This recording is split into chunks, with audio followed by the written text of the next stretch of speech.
Dope. Yeah, sorry I had to do that 2 weeks in a row. I'm going to just my classes have conspired in such a way that I have a class up till 6:30 on Mondays. Um, and so I have minimal time to get home before D&D. So basically until December-ish, um, let's just say we're gonna start at like 7:10. Sure. Because it takes me like 25 minutes minimum to get home. So. Very good. How dare you not have a TARDIS? Very good. How dare you Yes, not how have a TARDIS? dare I not be able to, like, teleport home? I need me a fucking bard or something. Wizard. So what kind of third world country do you live in that they don't have teleporters? Canada, man. You know, normally we're not classified as a third world country, but... I live in New Jersey. We have anti-teleporters. We have devices that make you go further from where you're supposed to be. No, it just slows you down, the turnpike. Pretty much. Fucking Jersey Turnpike. I'm not seriously considering switching to a 2-hour train ride rather than driving to work anymore. Oh, no. Yeah. Because it's a 2-hour train ride or an hour and a half of driving. Oof. Yeah, I'd much rather be on the train because then I could do other shit. Yeah, they don't have to pay attention or nothing. Exactly. Nap, whatever. I don't know how American trains are, but trains up here are pretty good, so... It depends on where you are. Yeah. Sounds... New Jersey is notorious for being one of the worst in the Northeast, so... So you're fucked either way, then. And that's not even like a train comment. It's just New Jersey is one of the worst in the Northeast. That's telling you how bad the traffic is. Yeah. I mean, it should say something about that I'm not even from the same country, and I know it's bad. I will say y'all's trains are probably better than ours, though. Yeah. Sometimes. And I meant New Jersey trains versus anywhere else. Or sorry, Houston trains versus anywhere else. Oh, yeah. Houston, I know they have freight coming in and out of there. Do they even have passenger trains? Or do they have like passing nod to the concept of passenger trains? We have this light rail thing that's just kind of useless except for like maybe two small areas. Goddamn. Oh, yeah. It only goes from one end of the tourist area to the other. No, it's just like two residential areas, so it kind of works out well for them, but nobody else. Oh. So it's really debatable how much traffic it's actually doing anything to alleviate. Mm-hmm. Yeah. Miami apparently has like the weirdest. Actually. Miami, I think, has the weirdest commuter trains. Like, if someone brought a shark, you'd be like, "Oh, it's Tuesday." Like, that's apparently Miami commuter train. Like, oh, it's just a shark. Wait, you've never seen that before? Jeez, tourists. I mean, is the shark still alive? Because then I might be like impressed. Yeah, kind of flopping about. That's a Sharknado. It happens. God, don't be such a baby. That's just a thing there. I love it. Just tape its mouth shut like an alligator, right? Pretty much. I mean, they have the extra tape left over from all the alligators. Can you do that with an alligator? Just tape their mouth shut? They do that all the time, yeah. The muscles for closing are really big, but the ones for opening are tiny. Yep. The more you know. Yeah. I feel like you're kind of like lobster claws.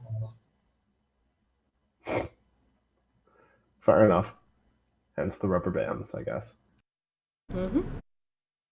They work. Indeed. So speaking of things in the water that can kill us.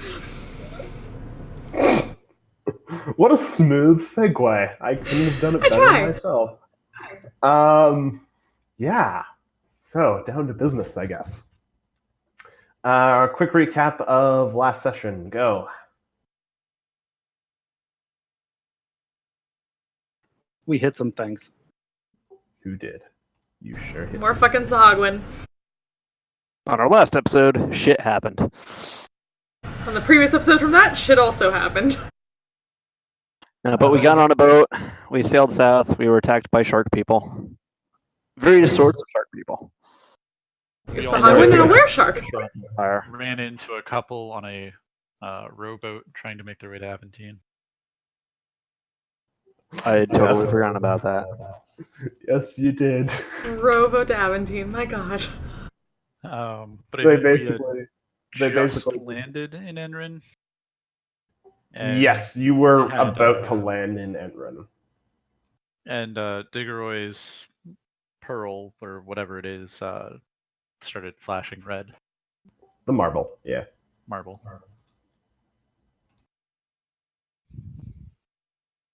And the island might be on fire. It's very unclear. I was actually thinking something similar. Like, what would Rowboat to Aventine be?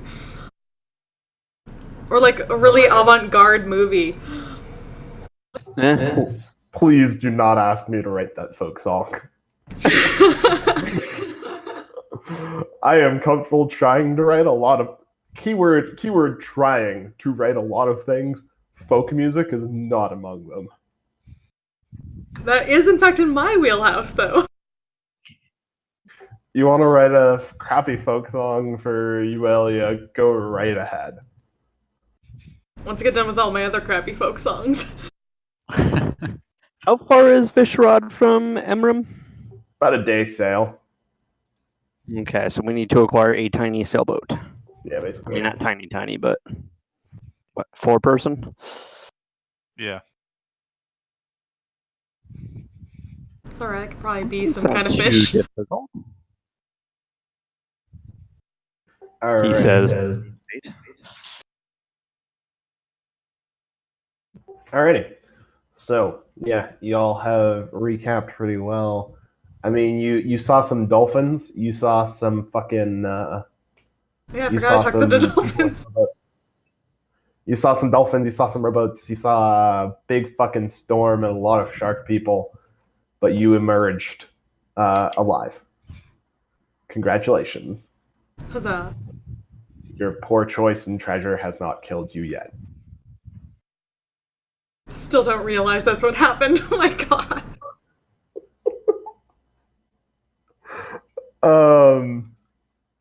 Righto.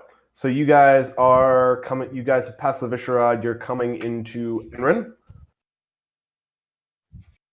So Enrin is primarily coastal. There's high walls on the mainland side, and there's cliffs on the coastal side. There's a couple of naturally defensible ports that are carved out of the rock. There's also an enormous bridge that extends from Enrin to the next island over. It's carved. It emerges seamlessly from the top of the cliff, and it goes about 40 kilometers over the water, 300 meters in the air. It periodically has outward bulges which have rest stops, and it's got a retractable canopy over it to protect from the weather. And your Stormblade captain gently eases the ship underneath the bridge and down into one of the ports. She swiftly and easily maneuvers into an open spot and begins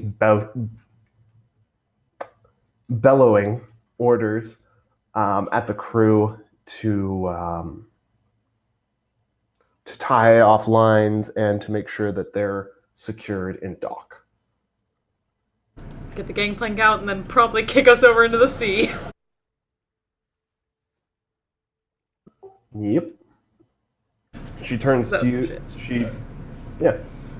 Eventually, after they're tied off, she turns to you guys, basically tells you, well, We got you here. Storm and all. You're on your own now. Thank you for the lovely voyage. No problem. Good luck, all of you. Thanks for the help with that storm. I salute her before I step off board. Kristen will give her a nod and then head off after Diggory. Ashore. You disembarked. That too. That's like when a druid loses a spell. All right. So, you are ashore in Enrin. Within the port areas, there are. It's not much city down here. It's primarily bars and barracks where a lot of mercenaries and sailors rest. Beyond all of those, there is a large set of stairs cut into the rock that you can take to get up into the city. As you come off the docks, you notice a large sign as well. It lists mercenary companies, their costs, and how many men they have available.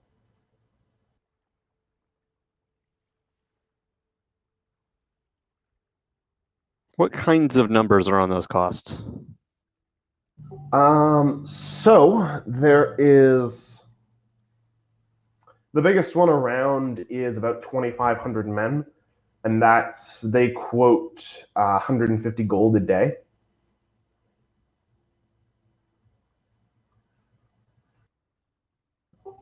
Sorry, did I just say 150? 250 gold a day. Okay. They go all the way down to, there's one that is 100 men, and they list their price as just transport off Enrin. Interesting. I am going to, however, kind of head straight for the docks and try and find a smallish sailboat to get us to Visharad. Are you going to straight up steal it? It's not a non-option. Cool. I mean, if I can acquire it by other means, I'm going to consider those too.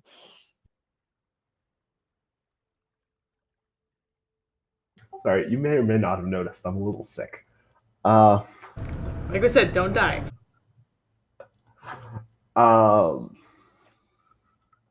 Alrighty. So you can wander around the docks. There's everything from like a full galleon type ship, several, in fact, all bearing the same flag, to a couple of rowboats.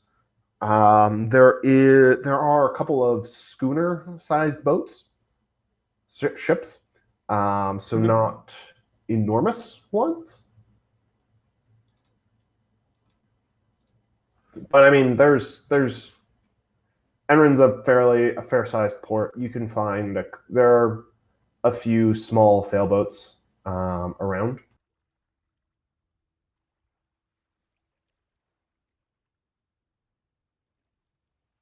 Okay. Are there any qualities in particular you're looking for in them? Smaller is better, but only because it's something that I could possibly manage myself. Because I don't think any of the other party members have sailing proficiency or water vehicle proficiency. Or do you? Good question. Do any of you? Nope. No, I mean, I figure by this point we've been on boats enough that we could probably like help out with instruction, but if there's a sail, I can gust a wind. I mean, that's super handy, but I can point it and go, "Yep, that's a sail." Right. Nailed it. So yeah, I need a boat that I can sail myself, which is probably going to be a single master, even if I have other people tying lines for me. Yeah. Okay. Roll percentile dice for me.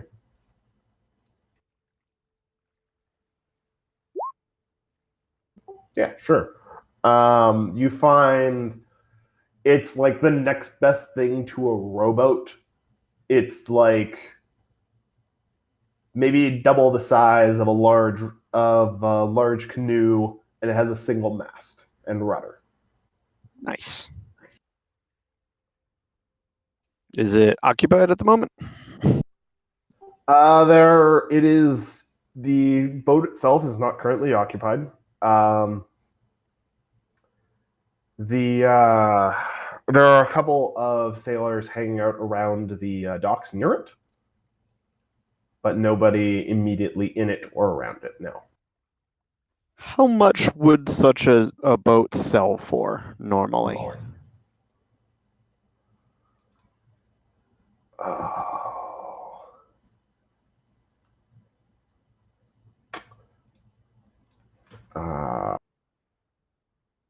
Rowboats are 50 and the Rowboats are 50. I'm gonna go with 125 then. Okay. That was literally what I was about to Google, so thank you. Why do you know that offhand? I literally just looked it up. Okay. Hey. Like, is this something we're gonna be able to do or no? Or because galleon's like 30,000 gold pieces or something. Oh yeah, they're so expensive, and you need to like. That's pay before you add them. magic. Yes. Okay, I'll ask some of the nearby sailors if they know whose boat it is.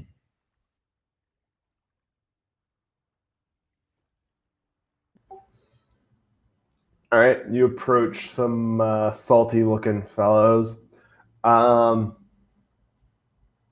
ask them, "Hey, do you know whose boat that is?" Mm-hmm. And one of the sailors turns and looks at you, looks at the boat you're pointing at, says, "Ah, I think that's Captain Smythe's ship." Why? Yeah, Smythe. It is exactly the size of boat I need. You wouldn't happen to know where Captain Smythe is, would you? Whenever he's in, he normally takes drinks at the McBaggins. Kind of look near the dock. Can I see the McBaggins from where I'm standing? There's a big pointy yellow M sticking up above a couple of the other. The McWagons. McBaggins. It's a chain. It could. No, it's a bar. Okay. Fuck. I thank them. Yeah, they just when you ask where McBaggins is, they just point at the big M. All right. I thank them for their time. All right. They kind of sure whatever, and turn back to their business. All right, go to McBaggins. All right. So you head towards the golden triangles, sticking up above the other bars. When you arrive at McBaggins, you find it's low ceilinged, but it's a nice, well lit inn. The servers and the barmen are all hobbits, halflings.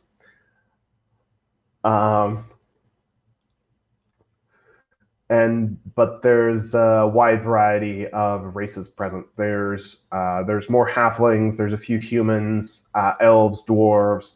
You spot actually a tiefling hiding in the corner, drinking alone, and it seems a relatively cheery place. Is the tiefling the only one drinking alone? Yeah. Okay. I will approach them and ask if they are Captain Smythe.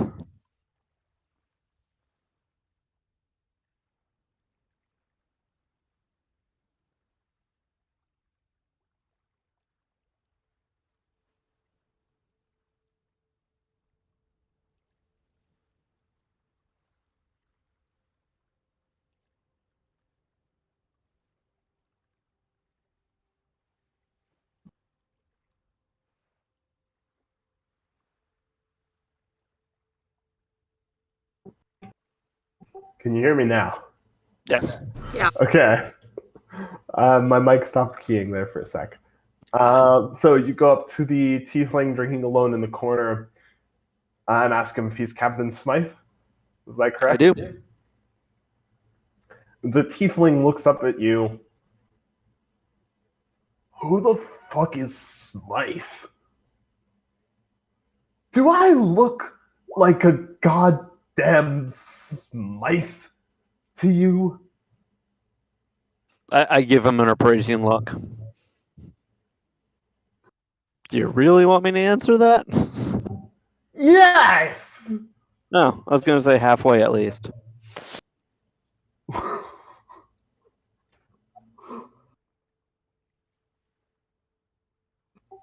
You wouldn't happen to know who Captain Smythe is, would you?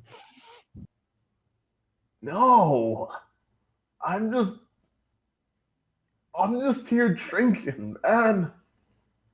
All right. I'll give him a coin. Next one's on me. He looks, oh, maybe you're not shit. Thanks.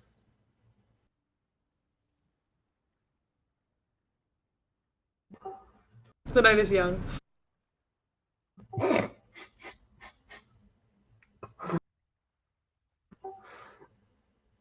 All right.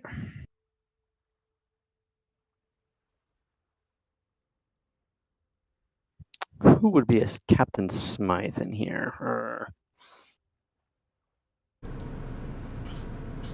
Just call it. Is there a Captain Smythe? Just seeing Diggory, like, searching around, kind of confused. She just goes for it. That'll do it.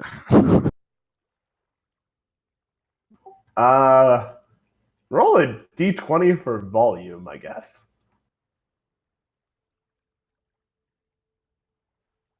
Or for how well you yell into the crowd. Good enough.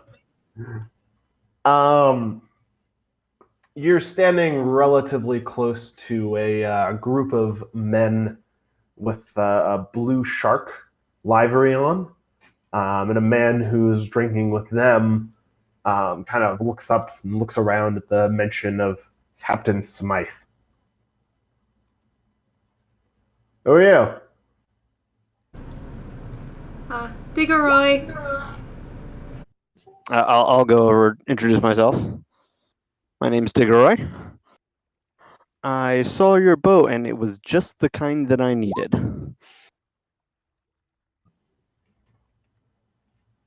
What you needed for what? To get to a different island. Oh. Oh, I need that boat though.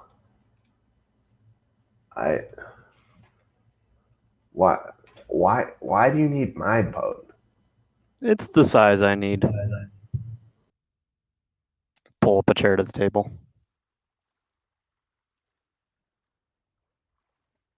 Shona's just gonna awkwardly stand to his left.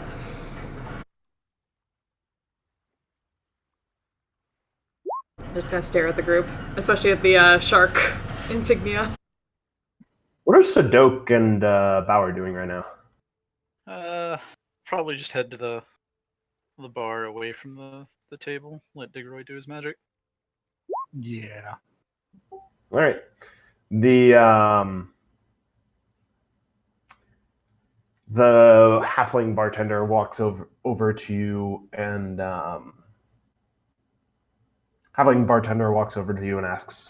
asks if you want a drink. or what you want to drink.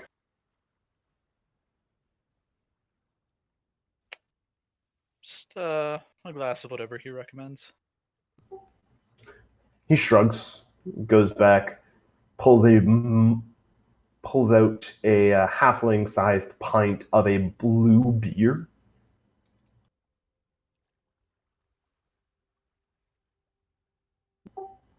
And offers it to you with a cheery grin. I'll try it. All right. Have you ever had fruity beer? Yeah. You know how a lot of it's like shitty and overly sweet? Yeah. So this is like this is definitely blueberry, but he's managed to avoid having it be shitty and overly sweet and still maintain some beer in it. I've actually had some very good blueberry beer. Yeah. I've also had some really shitty blueberry beer. Same. I've only had the latter. It's much more common. Yeah. It's very true. There was some company from Georgia that had the one. I don't remember the name. Anyway. Anyhow. Yep. Diggeroy, with your 10, there isn't really a local knowledge skill or a pirate knowledge skill, so just with proficiency works. So a 10. Yeah, 10. You know of a band of privateers that used to call themselves the Sapphire Sharks. They were the same group who were on the board that listed themselves as 100 men and listed their price as a ride off the island. Ah.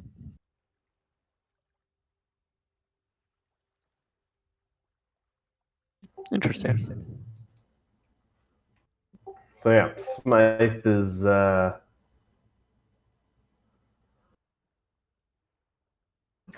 is kind of drunk, if that's not immediately obvious. Yeah. But he turns towards you as you sit down regardless.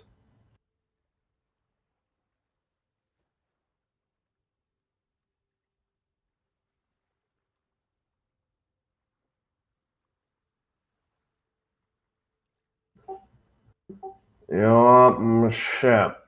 Where you need to go? An island. You can't just let me take you there. I like my ship. Don't want to sell it. You wouldn't happen to know anyone selling a ship that size, would you?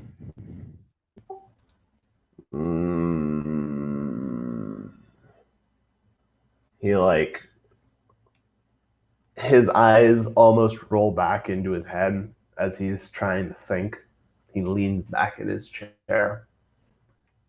He kind of falls back towards you. No. How long you need a ship for? That's the issue. I don't know. Okay. Could be a while. Well, for war and shit, Dad used to rent boats. Let people borrow them. You got to borrow my boat? Yeah. We could work something out.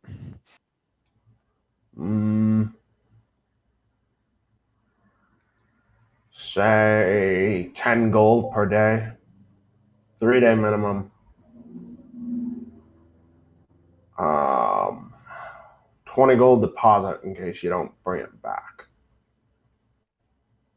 To be returned to you upon your safe return of my boat. Spend some time thinking about that. That That seems fair.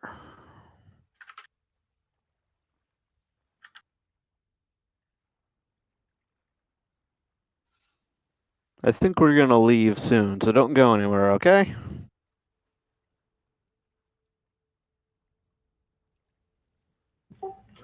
Okay. Don't be drinking with my friends here. All right. Sad. We got some bad news. You say bad news. What happened? Fucking lot of their ships got sunk. No more ships to carry them off Enron. Just 100 of them left. That is a damn shame. Poor fucking bastards. They were. By what? There was Regillium boys. There's Enron boys on this island looking to fuck them up if they find them.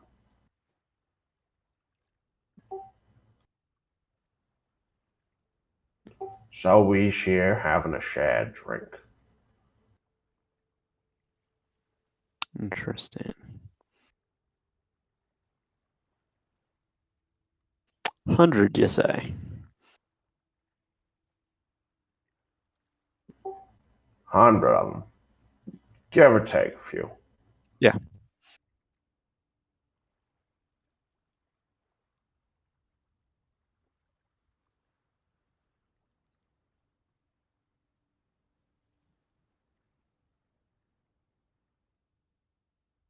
Smiting the sharks with him.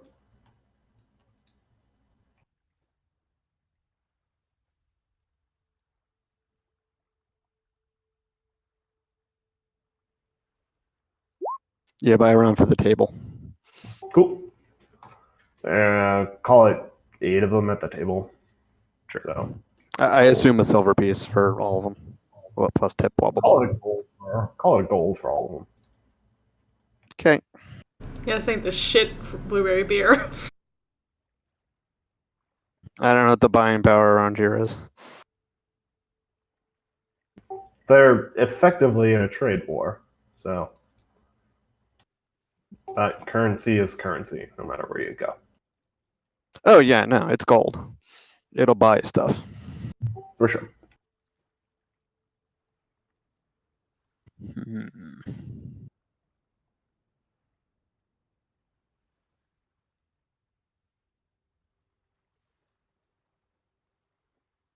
Okay, I'm gonna after I finish my beer from the round, I'm gonna get up and talk to the other party members.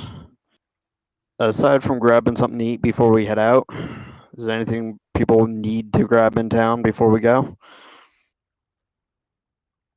We do not know what is in this town. And I don't think we have time to really look. Yeah, not unless we want to hit up some supplies before going to our destination.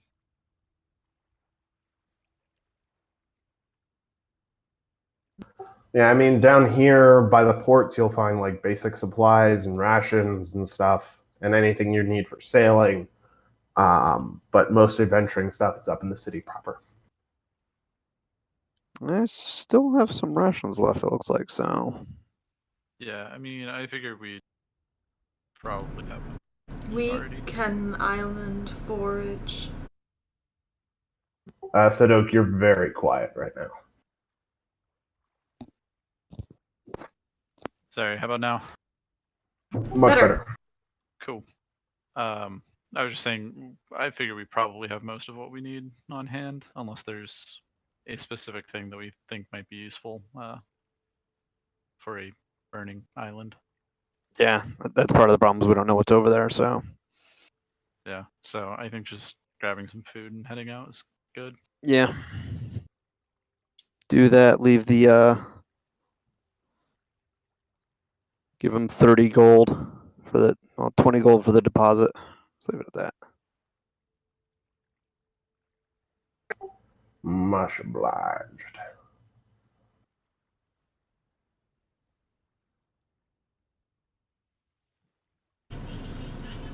Digoroy. And Kristona's gonna point around to the group of them, like the party group.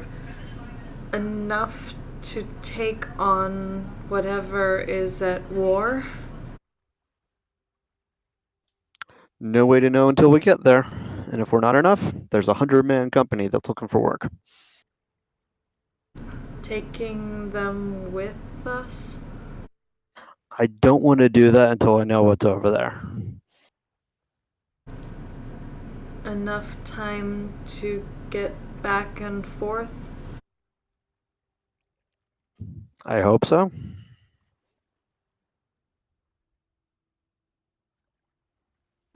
Very expensive guess.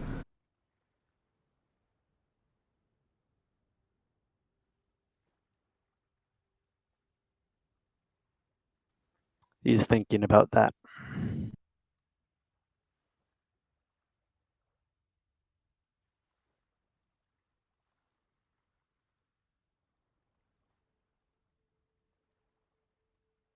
He's pondering whether I had any access to spells that could help get a better sense of things, but I don't think I do.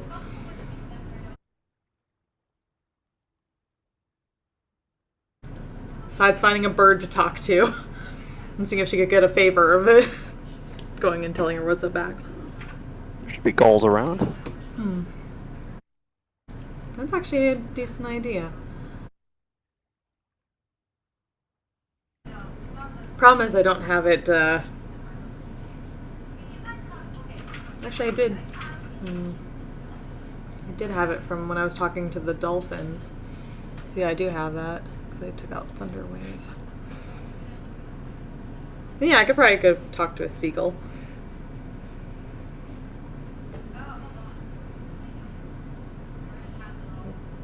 See if I can get some bread from the bar. The bar provides you with some good halfling bread. It is golden brown, crispy crusted, and delicious. Great. Sit down whatever coin is needed for that. They'll charge you a few copper for it. Okay. 3 copper, sorry.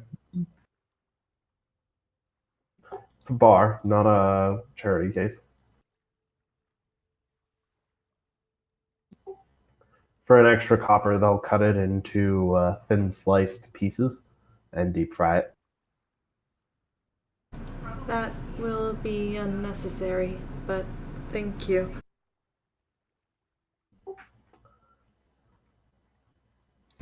Digoroy, Baggin shrugs. I will try and talk to those who might know what is happening. And just wander outside and start looking for seagulls. Alright. Bauer, Sadok, what are you guys doing after hearing this newfound information?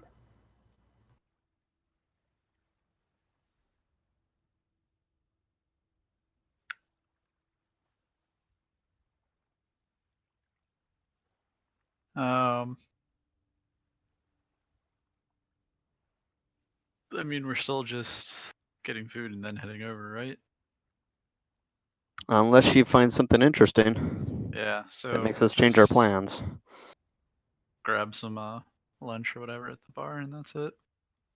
Well, the other option would be to pool some money, rent a galleon somehow, or some other large ship, and bring that company with us. And that will give us forces, but I don't know them, and I don't know what's over there. Yeah, I think we And should. we're trying to do this all on the down low, so. Yeah, we should do some reconnaissance first before we do that, at the very least.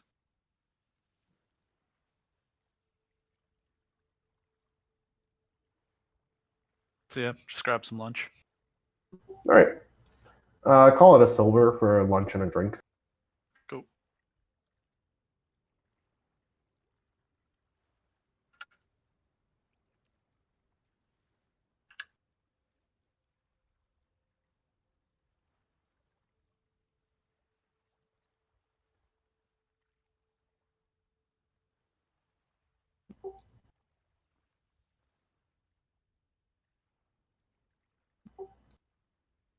Alrighty. I'm gonna go by the docks and do the ritual for speak with animals.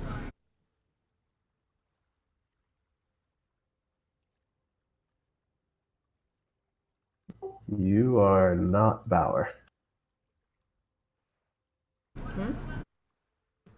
Don't worry about it.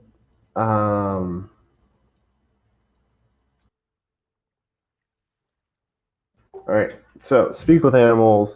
You head down to the docks, you cast speak with animals, and you find yourself a gull by throwing bread at it.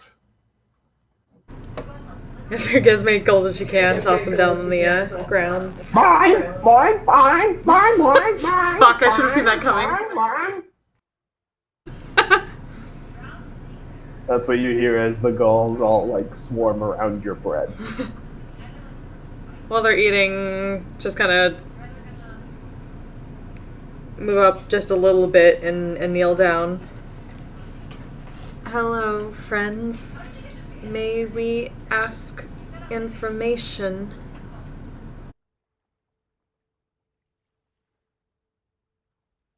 Why?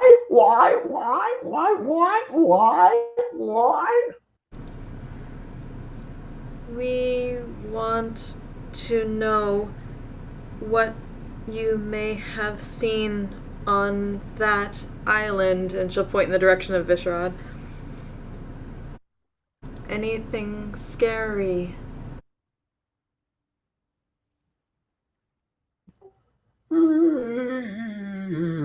Smoke? Smoke, smoke, smoke, smoke, smoke. Any two-legged creatures?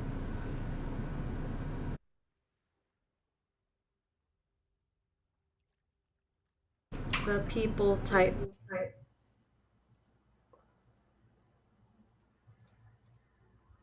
They look at each other. No, no, no, no, no, no. Any big monster creatures? Same thing. No, no, no, no. Just smoke? Fire? They nod their seagull heads at you.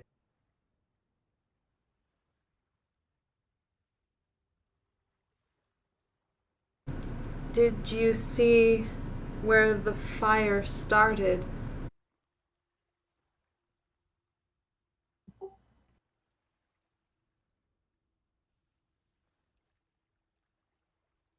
Rocks? Rocks, rocks. Rocks, rocks. So, could I assume that would probably be the entrance to the mountain area where the actual factory is? Oh, they just told you rocks. Yeah, The fire, that's the my first smoke thought. is coming from rocks. From the rocks, okay. Presumably on the surface. Seagulls aren't renowned for killing. Yeah, that's true.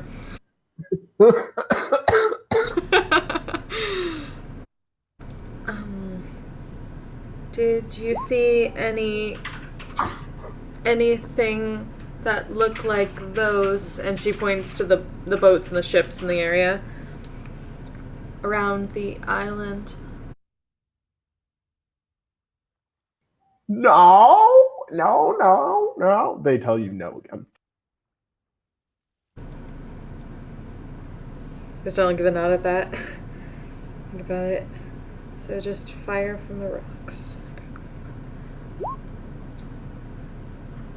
Thank you. She'll throw them some more bread.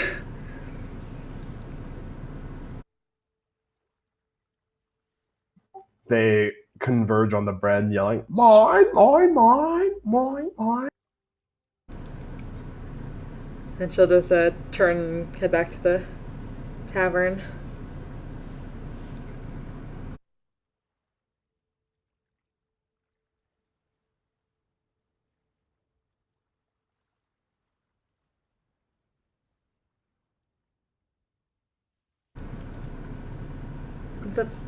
You go up to dig her in the rib.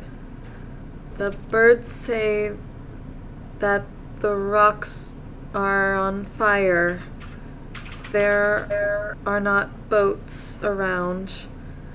They did not see people, but just fire and smoke. Worried face.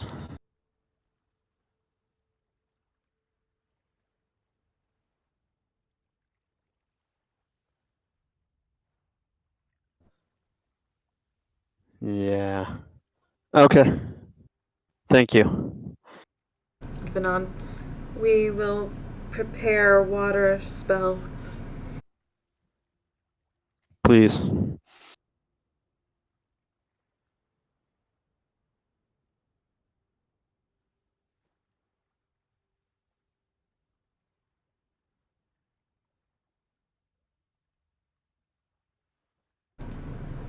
And then just take a bite of the bread that's left. Let's munch on it and think.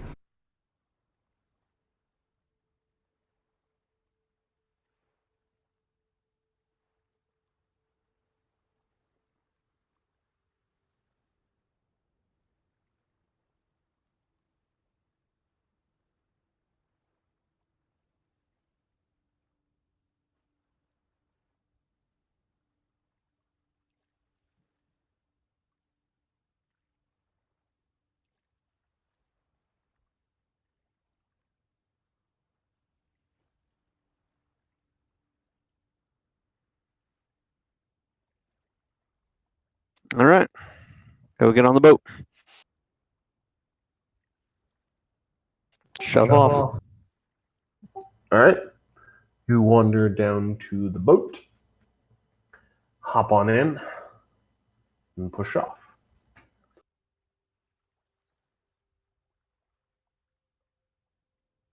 So you're leaving maybe 10 in the morning. I'm going to say you get in around sunset, so 7, 8-ish at night.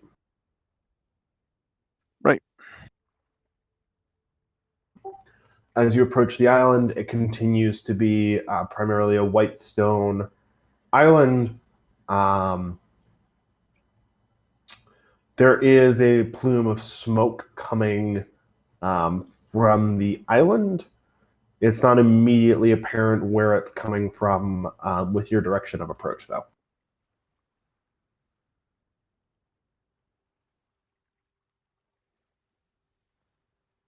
Right.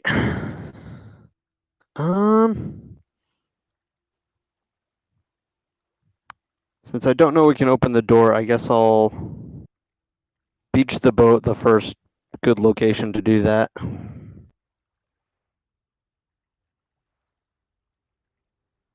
All right. You know roughly your way up to the fort as well. So, what do? You have beached the boat. It slides up onto the sand and out of the reach of the tides as you push and pull it up. Once that's done, head up to the fort.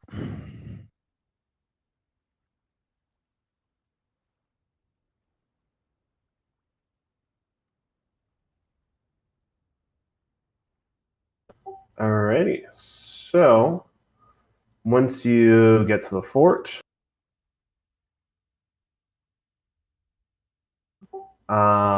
it looks much the same as when you were last here. Biggest difference is that a lot of the previous detritus that once was the eastern side of this fortress has been cleared away. It's now clear open ground. Besides that, you don't immediately see anything up here. All right. I'm trying to remember which building the entrance was in. That one. Workshop building. Yeah.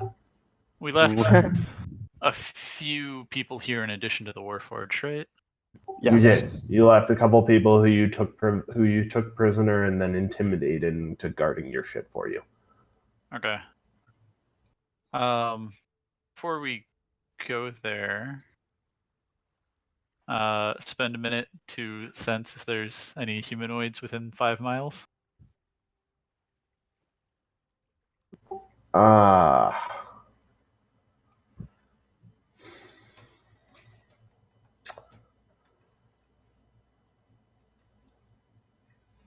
Yes. There are humanoids within 5 miles, which are present there at numbers in the general direction and distance. Oh, dope.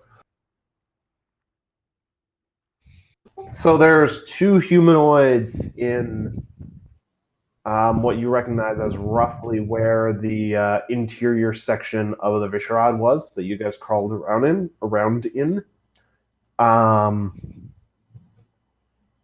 So those are probably your prisoners. You also recognize about a mile below that. You recognize that there's a big group of other humanoids. Okay. I will relay So this call information. it a mile and a half down, around 350. That's drow depth, right? Did I say a mile and a half? Yes, that would be drow depth. Be a couple kilometers, yeah. The drow claim, the kilometer, a mile and a half is 2.5 and change, I think. 2 kilometers is 1.6 miles. So Yes. 2.4 kilometers. But yes, it's drow depth. The drow essentially claim anything. It could be like The drow Duragar. claim anything. Yeah, the drow claim anything that's less than 2 kilometers below the surface, more or less. It varies slightly by region, but that's the rule of thumb. Okay. Not necessarily related to whatever's happening here on the surface, but good to know. Yeah. I suppose I think you did not do that last time we were here. I didn't have it last time we were here. Yeah. Fine, I'll accept that excuse this once.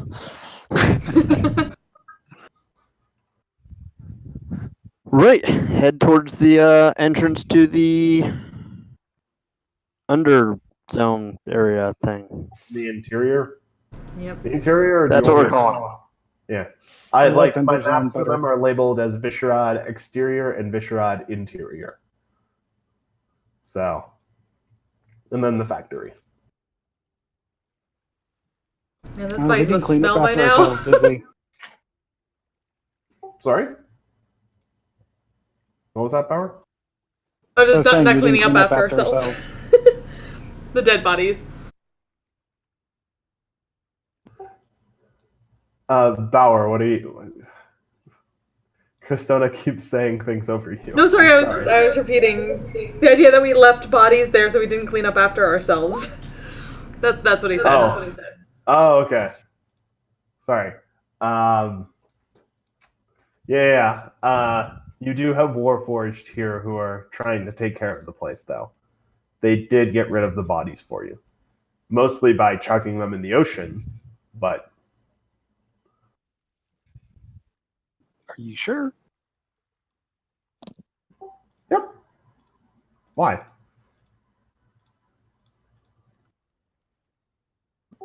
What would I not be sure about?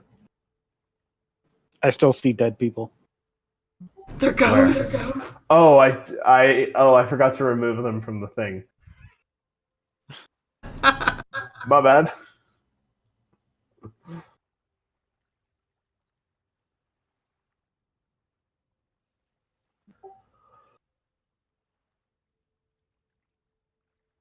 Okay.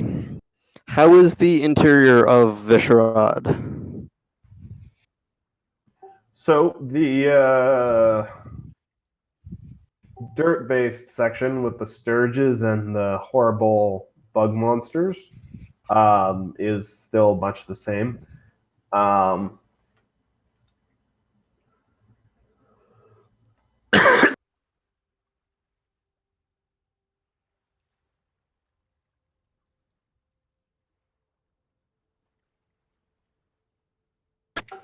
Still dirty. Still, you can still hear the chittering of bug monsters if you stick your ears in. The paved and stoned part is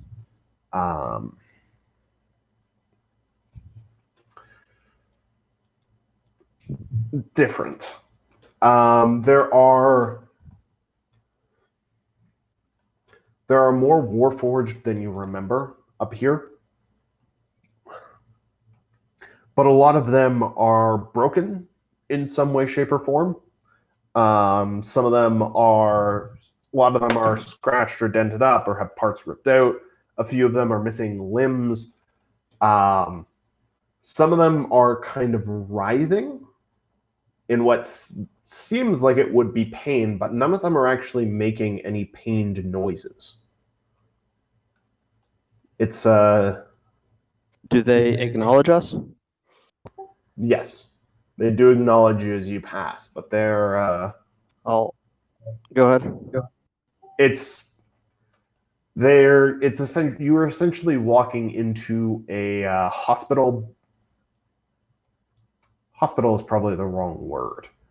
A Repair bay? military hospital, but for Warforged. Okay. I'll ask the first one that I can where Monarch is. Or Monarch, whatever his name was. Monok. Close enough. Monok.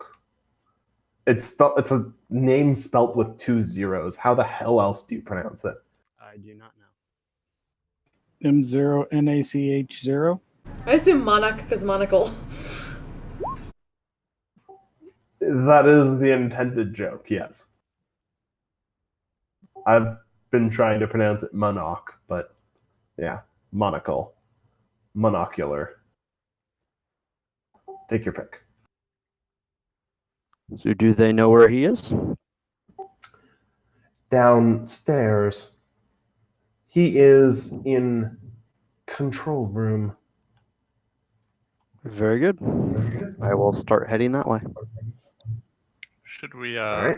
maybe ask what happened? I think I'm gonna have to ask Monarch that anyway, so go to him first. Hard to speak if fire down there. I mean, I feel like we should at least try to get a sense of if there's a threat in between us and Monarch. All right, fine. I'll ask one of them what happened. Rot got into stored Warforged. Turned them against us when turned on. Other rotted things came from below.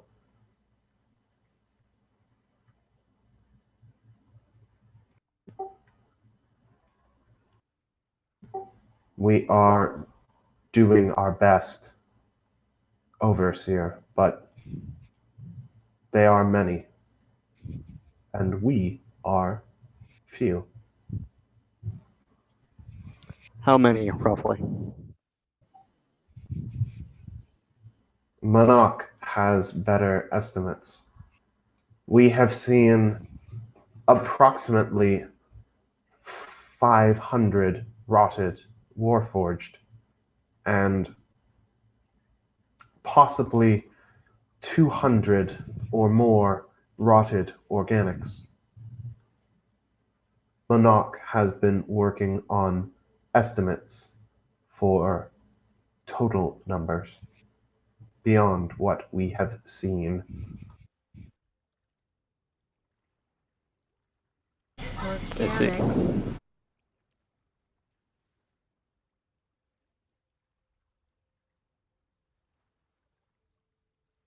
Glance toward to Zodok. And what he'd seen before. I can only sense humanoids, so if they're rot abominations, I probably wouldn't detect them. So, unless you think the rot is tied to the drow. Krista will like slightly tilt the head.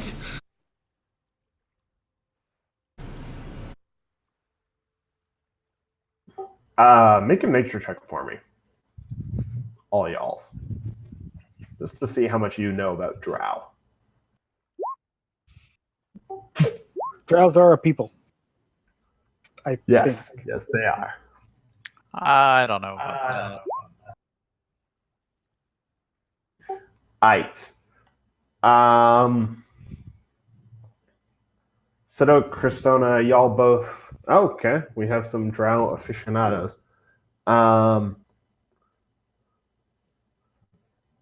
So everybody except Bauer knows that the drow are very territorial. But they're not known for leaving their territory. They stay in their territory. They don't ever leave it that nobody knows of. Diggeroy, you know that they also don't speak. They communicate entirely, as far as anybody on the surface knows, via Drow Sign Language. In any case, it seems unlikely that they would come up here. So Well, the rot drove them, but I'll ask one of the Warforged if the organics were speaking. well, I mean, keep in mind, we also know that the drow are like 2 miles or a mile and a half underground at this point. So The unrotted drow. True. At least that's the theory I'm thinking on. It would make sense. But What did organics look like? All rotted. All colors. Many dark. Purple, black, blue.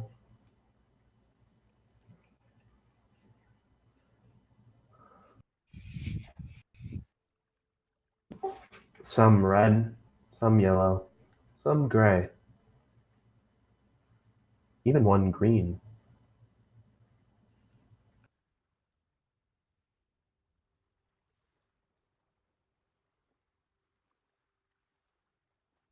They came from below. The below world has gotten worse.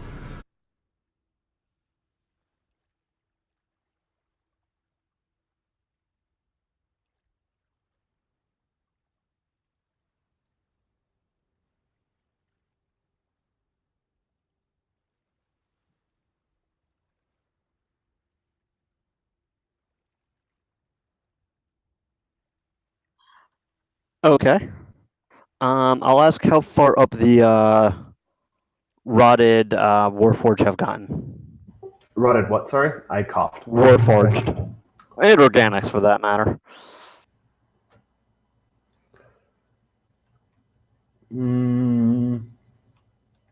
Rotted Warforged are in the factory. Some have gotten past barricades, made it into factory.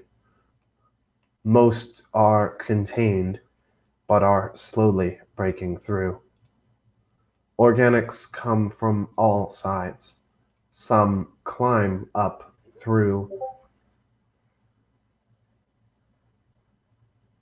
Some climb up walls and out of shafts. Some come from same place as rotted Warforged.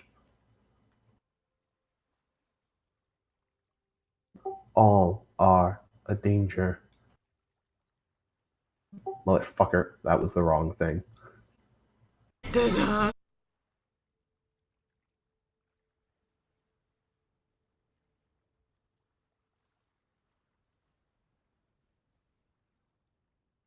well, Well, sounds like we got the quick overview. It's probably time to go see Manak. Yep.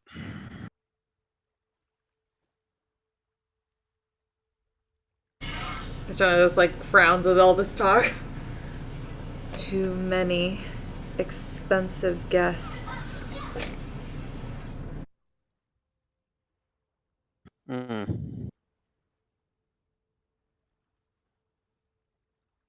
Go see Manak.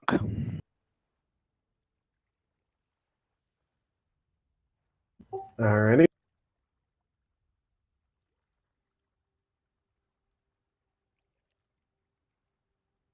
Frankly, I don't even know if 100 guys would have made much of a difference. If they're that outnumbered, if there's almost 1,000 enemy. Now, what, 700? Based on what this first guy's saying, I'd assume no more came up since. Need. Depends on strength of barricade. Tunneling.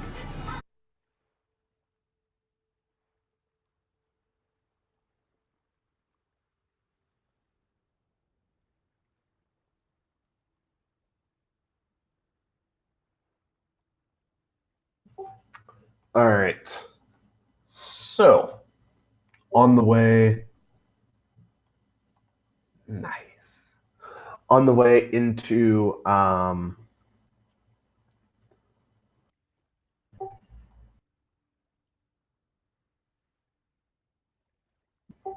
so you leave the oh god, oh what just happened?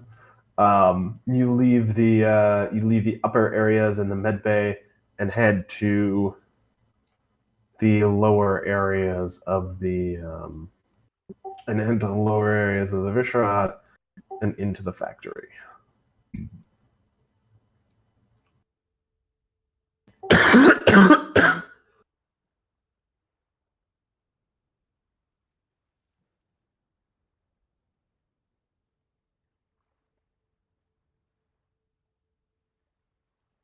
Alrighty. As you come into the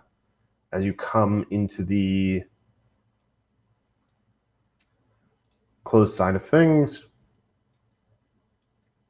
you come across a pair of heavily armored, warhammered warforged that are fighting what looks like they used to be another pair of similarly equipped warforged. They're different though. Instead of the gray that the warforged used to be, these warforged have turned purple and black, and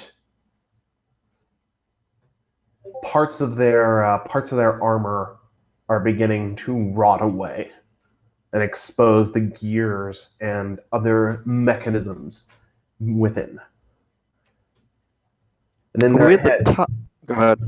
And in their heads, instead of the yellow eye lights that the normal warforged have, they have bright crimson red eye lights. Are we at the top or the bottom of the map? Y'all are there. Okay.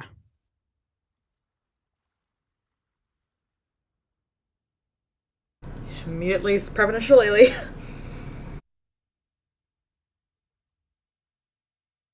Yeah, I'm probably just gonna jump right in and attack the rotted ones.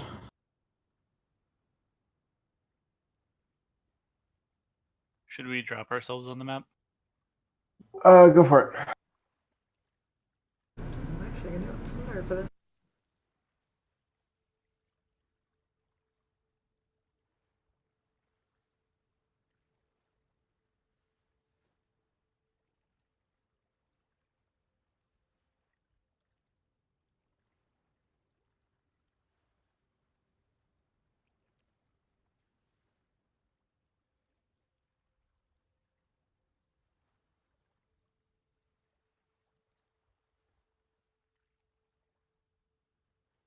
Sorry, my tap's being super slow.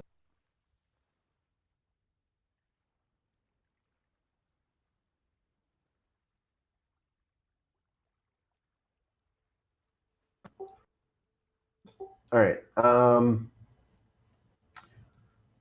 These are some slow motherfuckers. So there's only two of them. I'm not going to make y'all roll initiative. Diggory, Sadok. Which one of you has higher initiative or higher dex? My initiative is +4. My dex is +3. My dex is +3, but my initiative is +6 with advantage. All right, Sadok, go first. Then Diggory.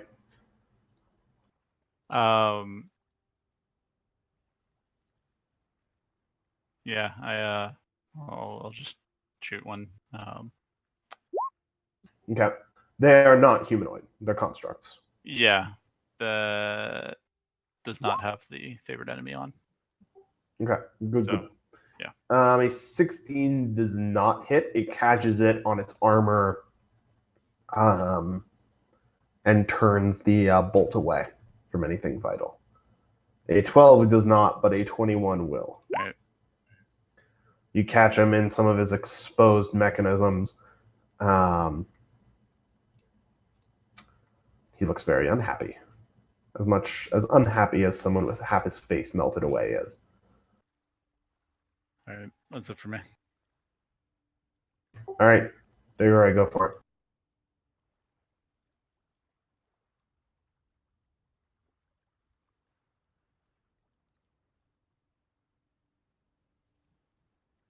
Bah. Oh, my roll 20's freezing up, so sorry. Refresher. Fix her up. I'm going to go ahead and assume that misses. Yes, a 7 does miss.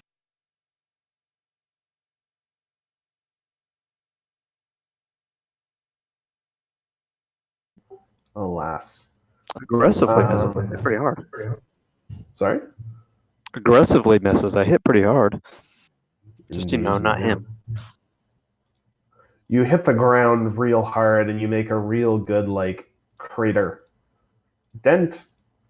Slice. You take a real nice slice out of the ground.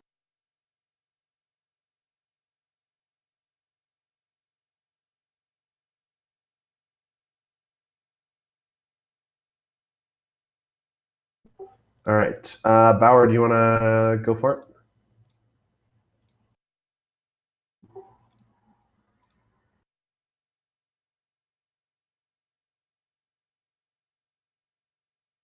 All right. A 20 will hit one.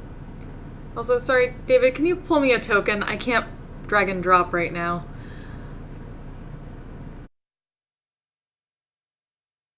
There you go. Thank you. All right. A 20 will hit. You drop your sword into one of them, right where he's rotting, and it releases a horrible, horrible mix of metallic and rotting flesh smell. Not spell. It does not cast spells when you hit it. I promise. That would be scary. Though that is a great idea for a monster. Holy shit. I need to write that down. Oh,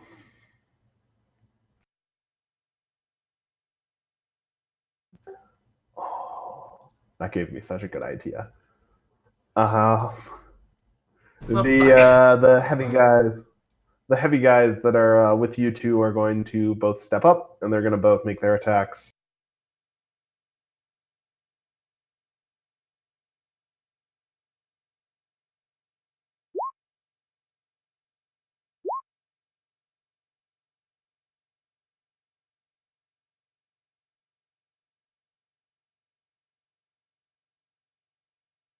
Oh, damn.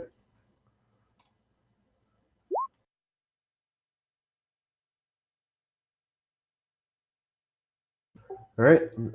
So lower one is going to take a big hit, and he's leaking fungus onto the ground that starts to eat away into the floor of the factory.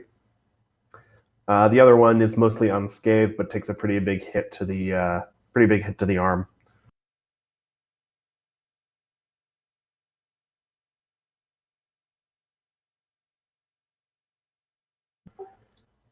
Christina, do you want to go? Yeah. So which one? So the red ones are the ones. Da. Thank you. So she's gonna quickly run between this Warforged with us and Bauer, and she's gonna cast a flame blade in her hand and just slice into this thing. Hopefully.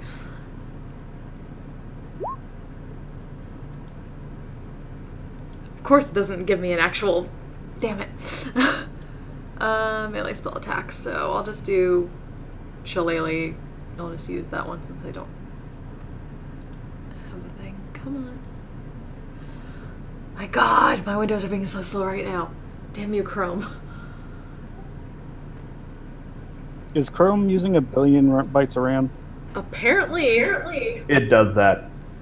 Fucker. It's great. It runs separate. It runs fucking separate processes. Hold on, for sorry. Every... That's 3d6 fire damage. Guess that'd be 66 fire damage because nice. All right. Do you want to roll that? Roll all that damage. All right. Pissed off at these things. You drop your flame blade through the lower one's chest and successfully melt into his core and burn out most of the fungus from his corpse. And he drops unanimated to the floor.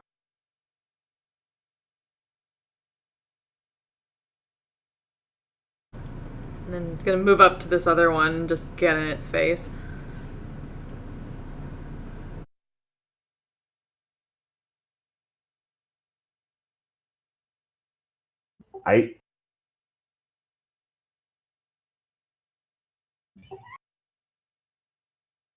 They're going to go ahead and the last one is going to go ahead and make its attack against Cristona. Yeah.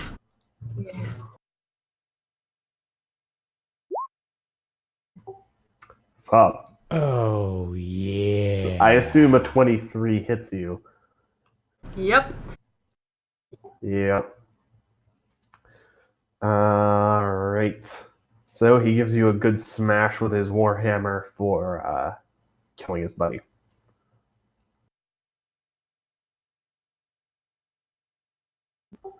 Sadok, you're up again.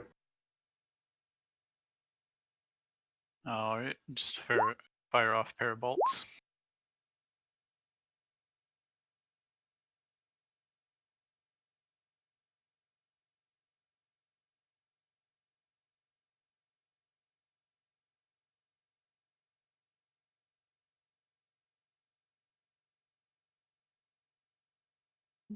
Alright, an 18 and a 25 will both hit.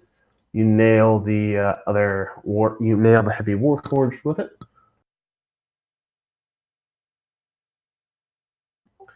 And he is leaking fungus, but not down.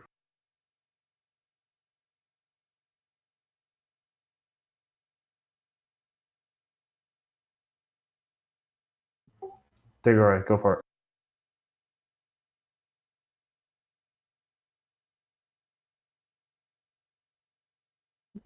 A 10 will continue to not hit. Alas. Yes. How bad is Cristona right now? I don't know. How bad are you? So that would be 14 out of 25. Which reminds me, what is the... Shoot, I have to make a concentration check. What's the... DC 10.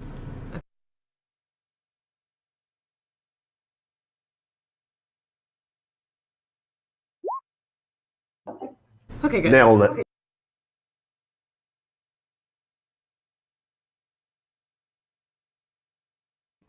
Alright, Bauer, you're up. Give her.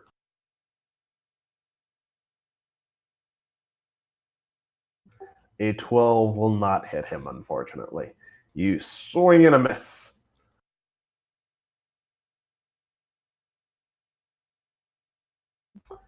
Other Warforged dude is going to go for it. He is also going to swing and a miss and leave a sizable dent in the floor next to the other Warforged. Christona, go for it. Okay, just listen to this one now.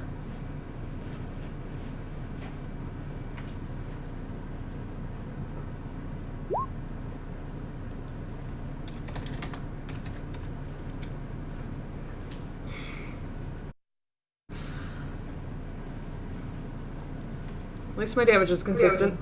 Yeah, 19 will hit him. You burn through part of him. Stop him dripping some of the rot. But he is still standing. He is going to take his revenge swing at you because you're the only one who can hit him, apparently. Besides Sadok, and he's far away. Nope. Does an 11 hit you? Nope. Nope. Sadok, you're back up. All right.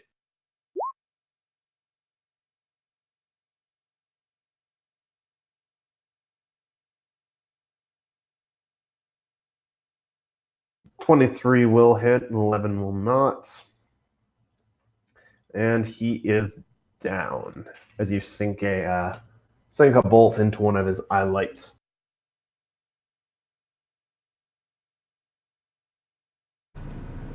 Forward. The two heavy Warforged look at you, look at the group of you. Monarch is that way. And they point up the stairs. Go that way. Yep. Run after.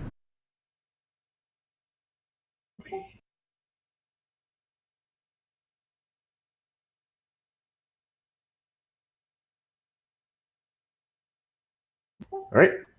You head up. You pass a couple of squads of Warforged on the way, standing guard in front of the control area.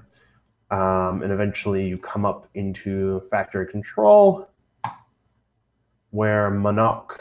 Oh, shit, your old tokens are still here. Monarch and his brother Binok are standing along with some other guards.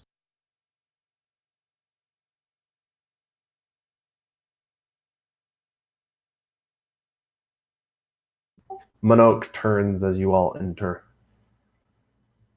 Overseer, you've arrived.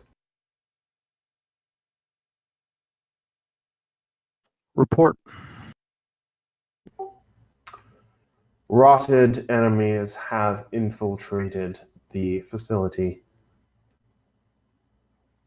Rot has also infiltrated stored Warforged. We estimate at least 500 Warforged contaminated, with possibly as many as 500 more additionally contaminated that we have not yet seen or have not been activated.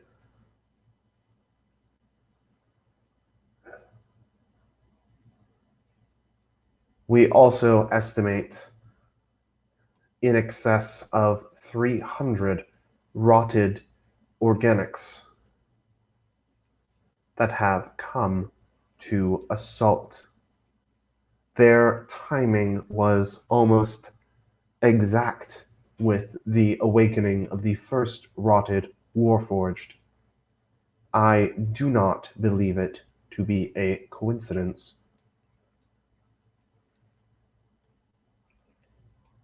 Conclusion: rotted creatures may communicate amongst themselves. Somehow. Method unclear. The organics. Do you know what they were before they were rotted?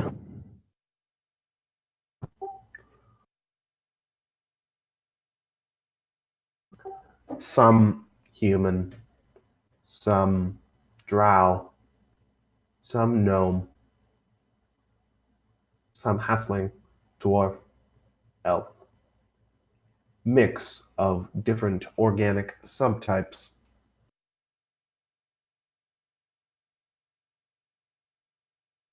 It matters little. They burn well, but they are many, and we are few. Individually, we are superior to any rotted organic, but there are more infected warforged than there are awakened, clean warforged. Have you attempted to clean any corrupted Warforged? It was attempted twice. The first time it killed the warforged who was rotted. He died in horrible agony. The second time the cleaning failed and the warforged killed one of those who was attempting to clean him. We have not attempted since. It is much safer now that they outnumber us to just destroy them.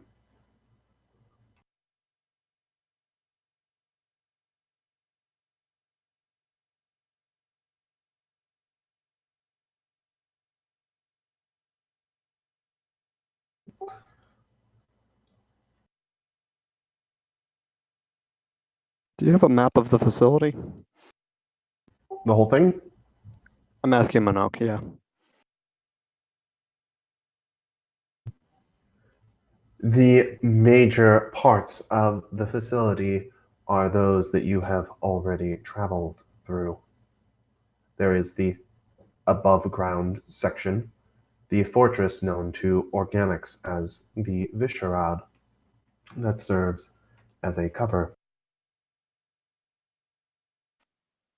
I still want to look at a map. I don't have a map of everything at once. Give me 1 sec, and here. Give me 1 sec. The underground portion, the portion that's actually under siege, I will give you a map of in 1 second. Okay. I just have to re-reveal everything real quick.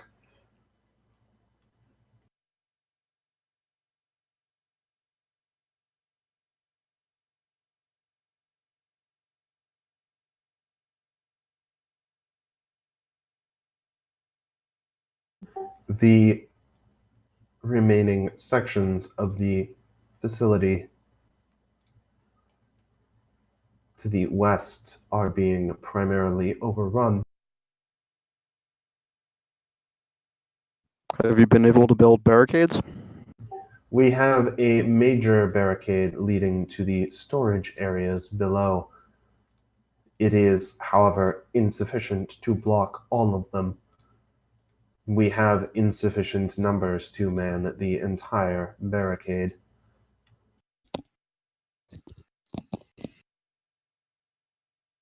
How long before you anticipate a breakthrough? Breakthroughs are already happening piecemeal. We anticipate a major breakthrough within 72 hours, however.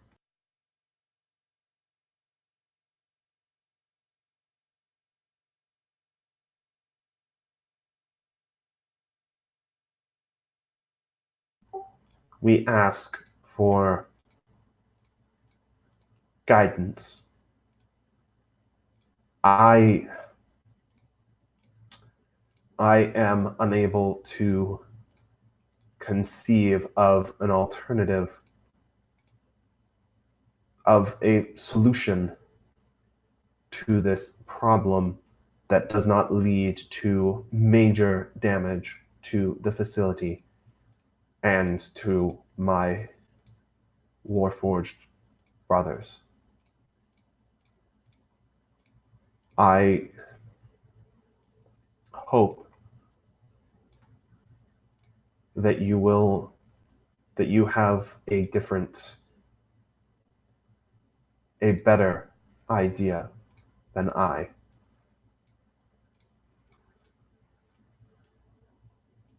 Let me study the map for a bit.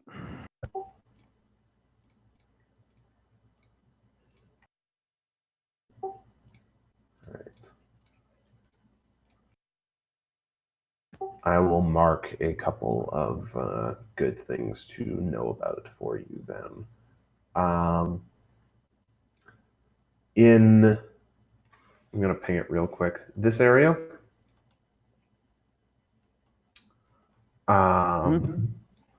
this area is the entrance to the main storage area down here. There's a long set of stairs that go down to there's a long set of stairs that go down to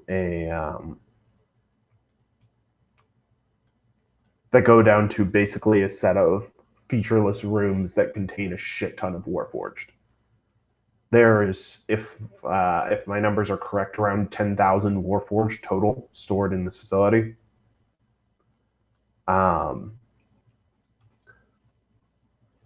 Monarch has 250 or so awake and ready to fight. Another 100 wounded in some shape or another. He estimates 500 awakened, rotted Warforged with potentially another 500 that they haven't seen yet. And 350 or so rotted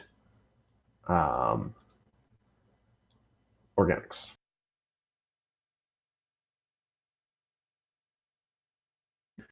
Main barricade against the rotted guys is set up right around here-ish.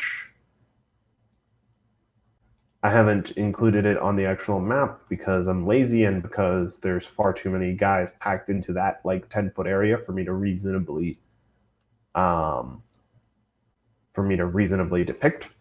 But there are small pockets of rotted and unrotted Warforged that are fighting throughout the rest of the facility, basically. Monarch has set himself up in the control room because organics keep trying to climb the walls behind where the control box once was and enter that way. And so he keeps having to toast them. And then there's 2 squads of Warforged in the outside area you guys just went through to stop anybody from attacking him from that direction.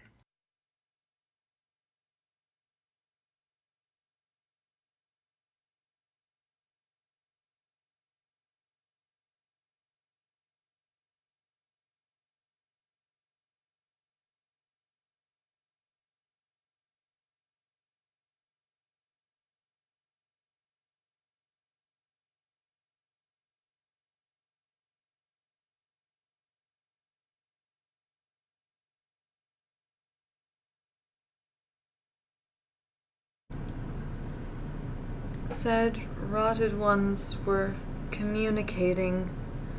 Any physical or verbal signs or hive mind similar to us? It does not appear to be verbal. Their verbal emissions sound as... He waves his hand a little as if trying to grasp at the word. Gibberish? Gibberish? Gibberish? I have only seen the word written. I do not know how it is pronounced. Surprisingly appropriate. If Diggeroy, I think I just heard you say something, but you're very quiet all of that. Surprisingly appropriate. That he doesn't know how to pronounce gibberish. Exactly. Could not have communicated physically between organic types and warforged at same time. Curious.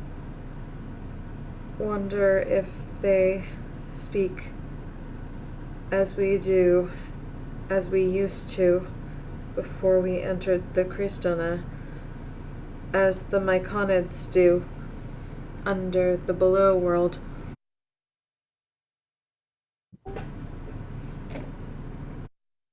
If they did, would we be able to listen to them? Monarch doesn't look like he's considered this. To talk with the rot. Unclear. It is a possibility. Depends on exact method of transmission. I will look at magical side of things if you desire. Do so cautiously. Others, Yes, dangerous potential corruption in speaking with that which corrupts the mind and the body. But many creatures coming from below, we have seen slavers do such things. The Kristona comes from such.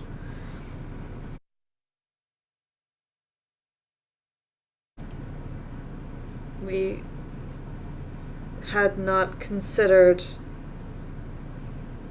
the drow working with the rot.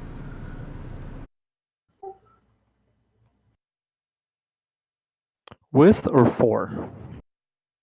Or can we tell? Unknown. One or the other. Working for what controls the rot. Corrupted by it.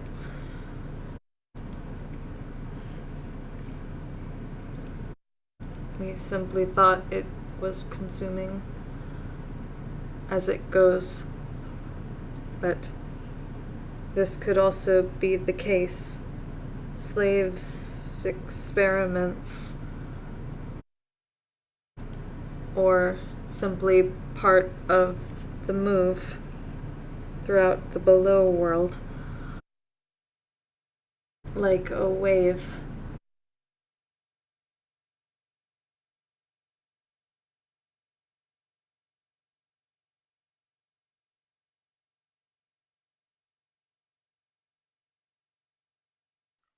What kind of numbers would you need to hold all the barricades?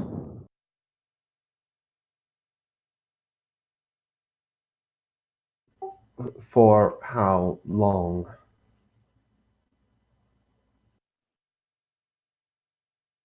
Say a week.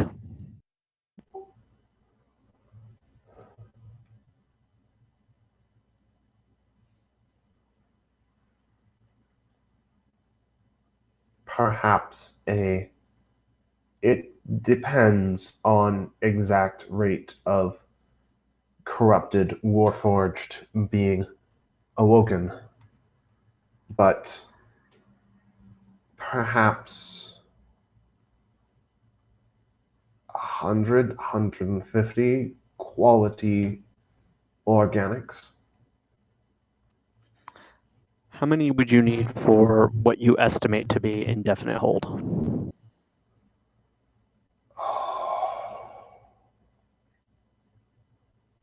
Indefinite hold would be thousands. Likely 5,000 to 8,000. Ultimately, if Rot has intelligence and communication to Monarch implies intelligence, It will gather all corrupted Warforged, and it will return to storage area. Mass reactivate all remaining Warforge. And it will rush the barricade. We'll need to be able to survive rush by close to 9,000 Warforged. Fortified positions, but at disadvantage in strategy and likely quality of troops. Call it 9,000 even, to give even odds of indefinite hold.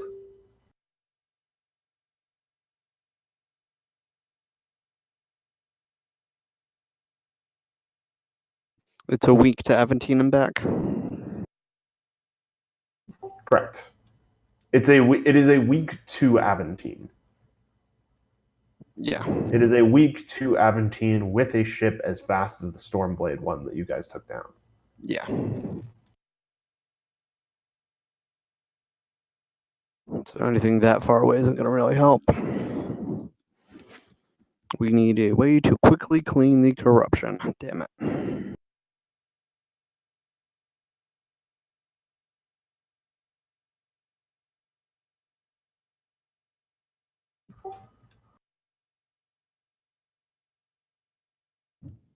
I'm aware of 100 or so troops we can gather and get them back in within 72 hours. That will give until end of week. Yeah.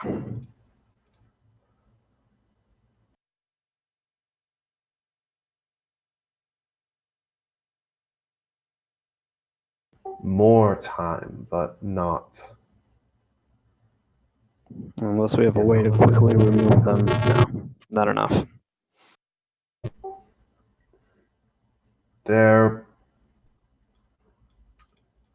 I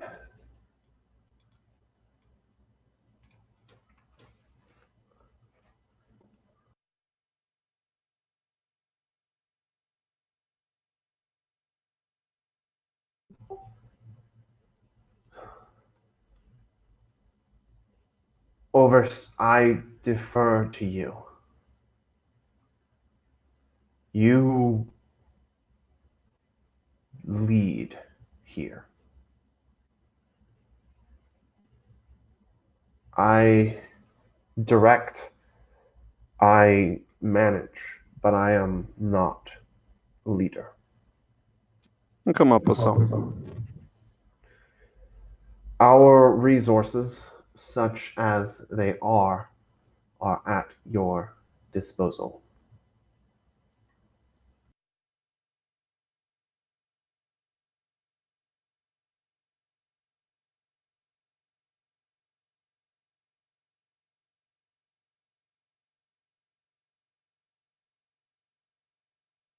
What caused the fire?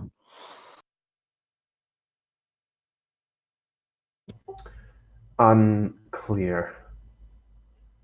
Likely, Monarch develops a little bit of a sheepish look almost on his face. Likely, our attempts to burn out rot must have found another outlet for smoke somewhere.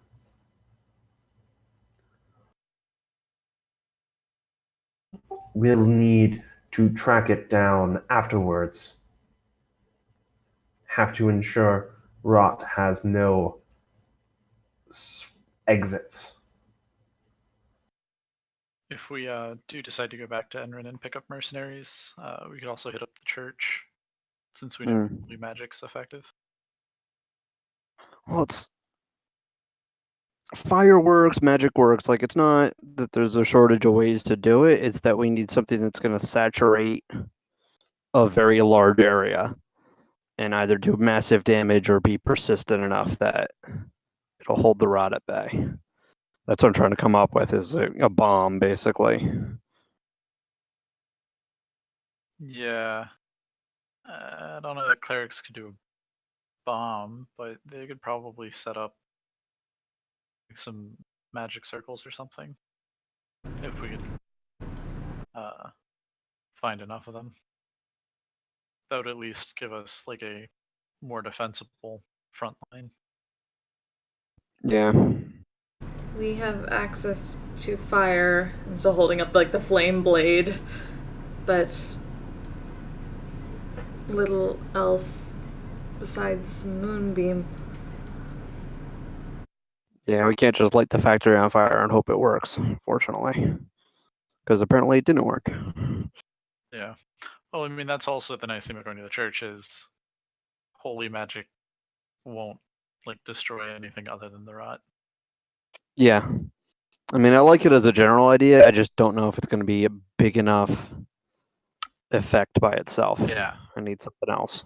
Like I said, that was just if we do head back to Enrin to pick up mercenaries. We're going to do that. Okay. I don't know. I can talk to some people at the church. They might have Yeah. more. We're probably going to leave tonight. As in, we're not going to sleep. We're going to get on the boat and go.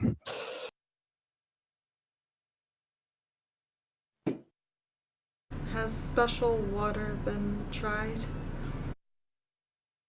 As in holy water? Or not?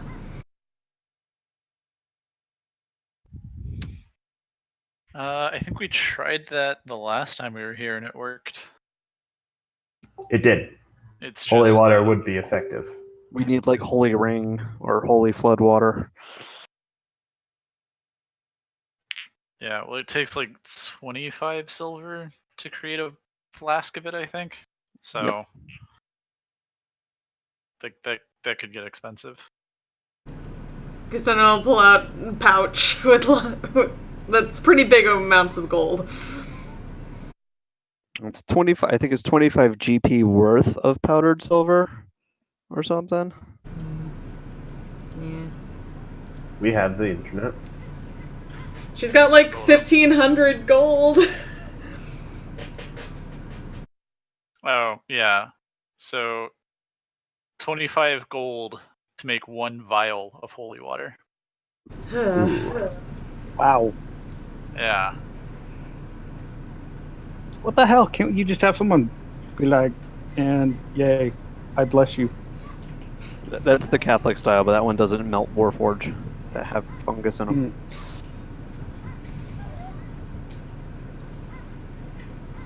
That have rot in them. Yeah.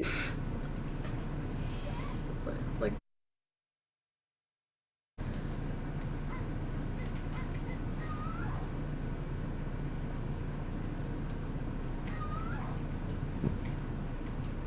Last Can time. any of the Warforged sail?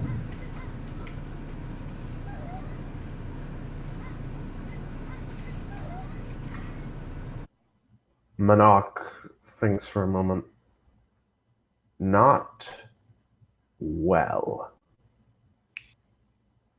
It was always assumed there would be sailing provided in the event we needed to travel.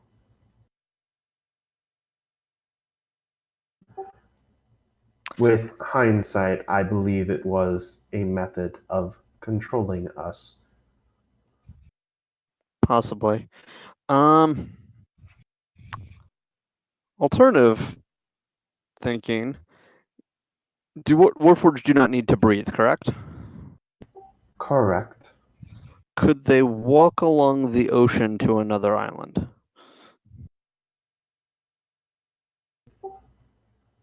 Yes, assuming they did not get lost or destroyed by sea creatures. Are they resistant to rust? Lost. Yeah, but are they resistant to rust? Yes. They're resistant, not immune. They can't be down there too long. Yeah.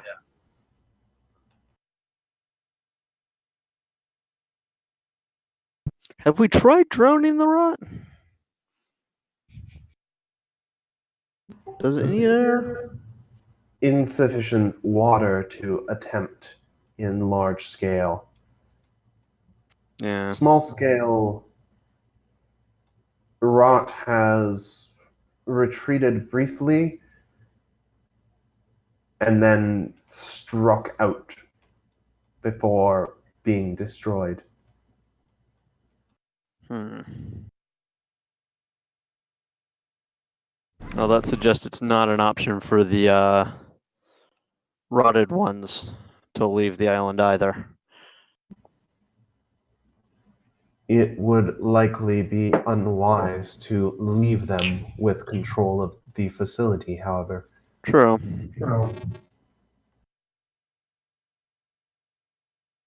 I'm just glad I don't have to worry about them deciding to go somewhere else instead. But curious. True. No mention of any rot along the ocean from druids.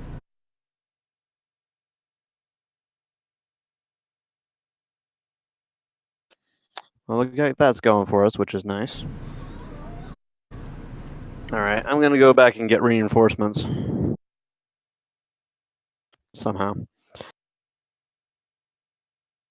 And you said there aren't any ships here, right?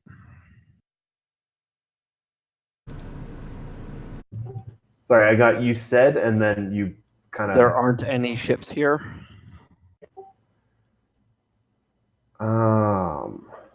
Actually, there might be one. Let me think.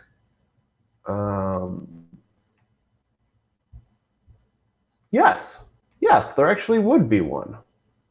One of the supply ships from Trinity that came by after you guys had killed everybody, but before they figured out that, oh shit, everybody there is dead.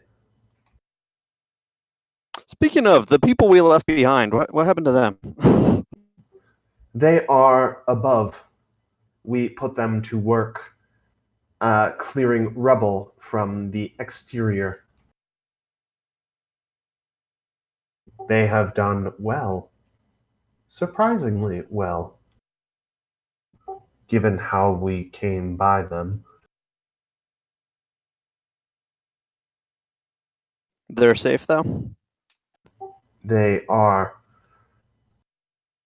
Okay. The organics are not resistant to rot in the same way that Warforged are.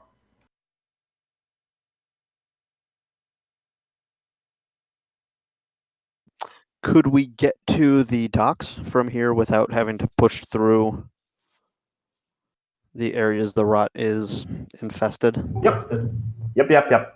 The docks are up a floor from where you guys are.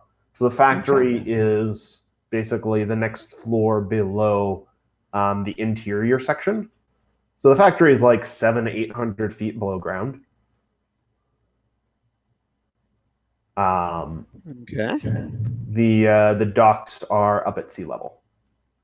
And how big a ship did they leave behind? A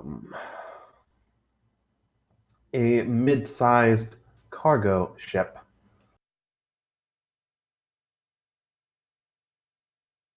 How many masts? I'm gonna say 3. Okay. I know I really should brush up on my ships, given how much we deal with fucking ships in this campaign. That's a proper ship at that point.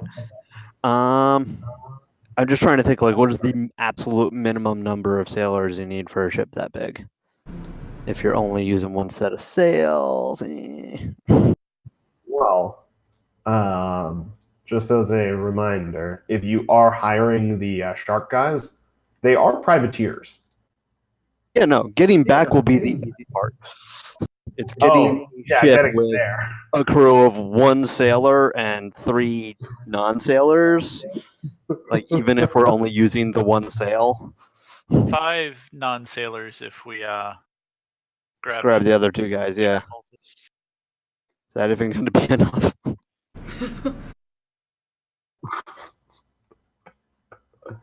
I mean, they'll be inspired non-sailors, but...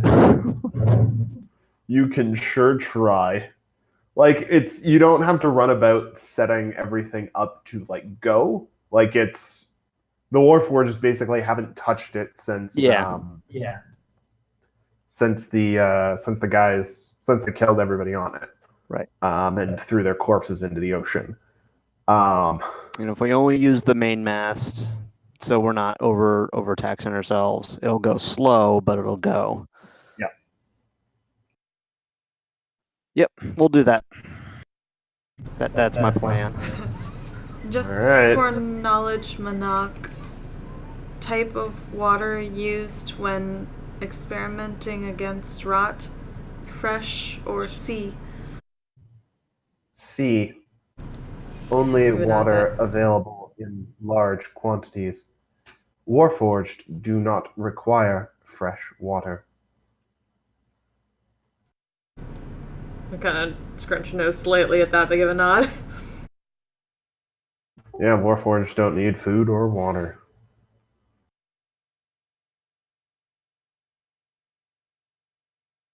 Okay, go run up, grab the two guys.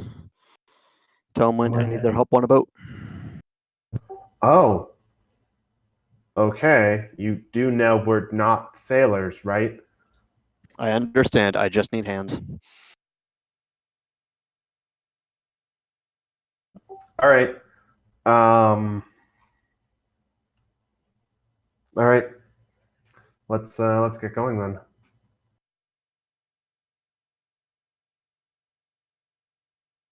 Okay, tell Minok I'm going to go get reinforcements. I'm going to be back as soon as I possibly can. Just hold on.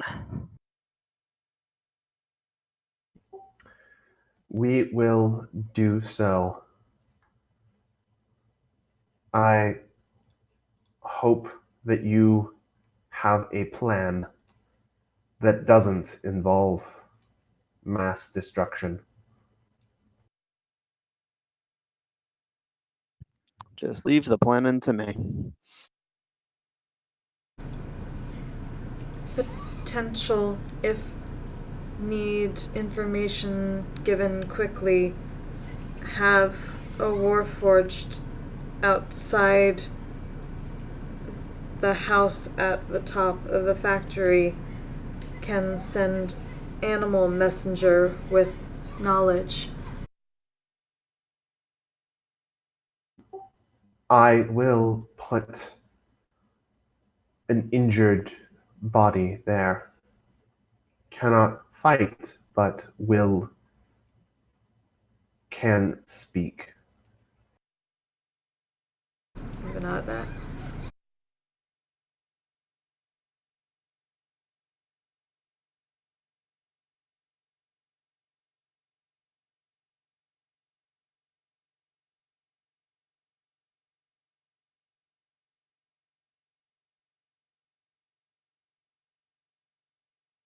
All right, get the cargo ship out to All right. sea.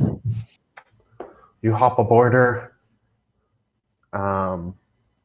She's still loaded down with a lot of stuff, a lot of food, a lot of preserves, but she's ready to go. Okay. Could we hypothetically squeeze 100 people in there for a day? I think so. It'd be tight. You'd probably have to dump a lot of the supplies, but yeah. Or well, it depends on how motivated they are. I'm thinking like a 3-master. It's say 4 or 6 times as big as a bus per deck. Yeah. So we're just sort of sitting around, assuming we got at least one deck that's not crowded full of crap. Yeah. Yeah, you can probably fit. I mean, yeah, it would be horribly uncomfortable if we were going for a week, but yeah, it's a like with everybody on there, it's like an 8-hour with it like fully crewed. It'll be like an 8-hour trip. Yeah. All right, get there as soon as I can. I await with bated breath. I have no breath. but It is You- the correct idiom. go. I'm embarrassing myself.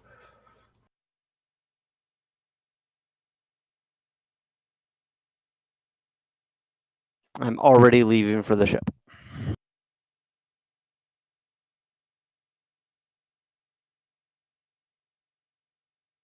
All right. Then off you go. So y'all climb onto the cargo ship. Digoroy, you stand, I assume, at the helm and bellow orders. Pretty much. Jib the topsails, raise the mizzenmast. A lot of it's going to be pull on that rope right there. No, that one. Do you know what a rope is? No, the other that one.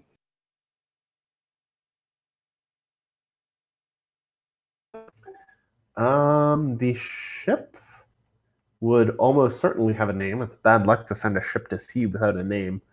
We're gonna go with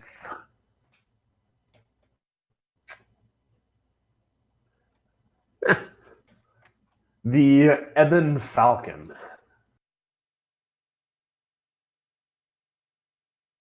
Excellent.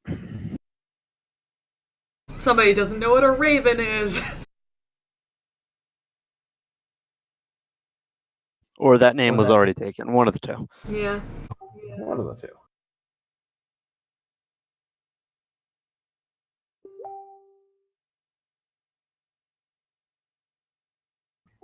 Yeah, the Ebon Falcon is prepared to go.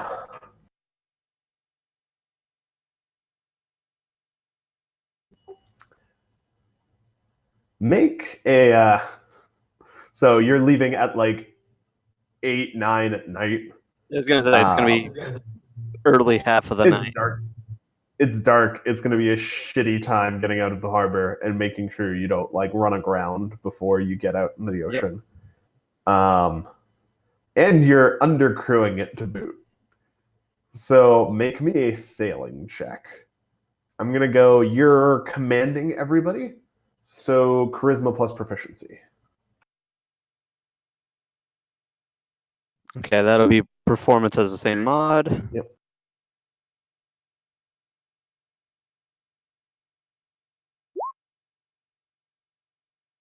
Well. God damn it. Oh no. Does somebody have inspiration? It was me, wasn't it? Oh no. Like, I'd give it to you if I can, but I don't know if I can.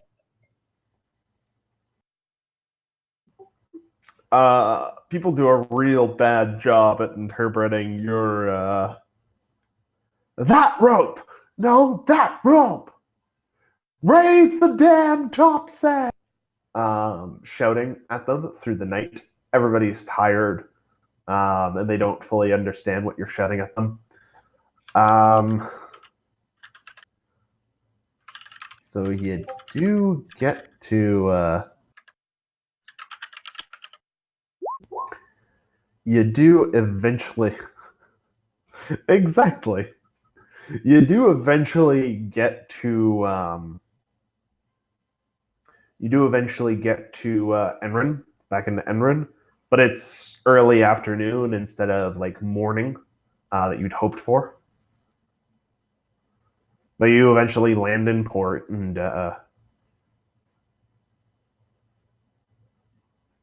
only crush a little bit of the docks as you're reining around.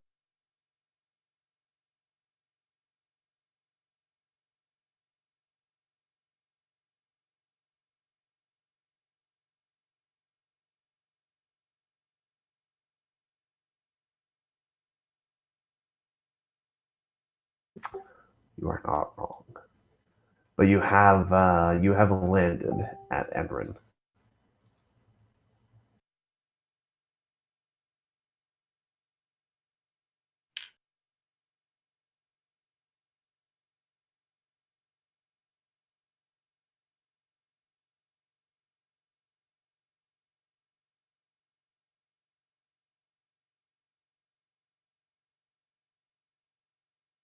And for some reason, roll 20 close itself. The hell? Oh, fun.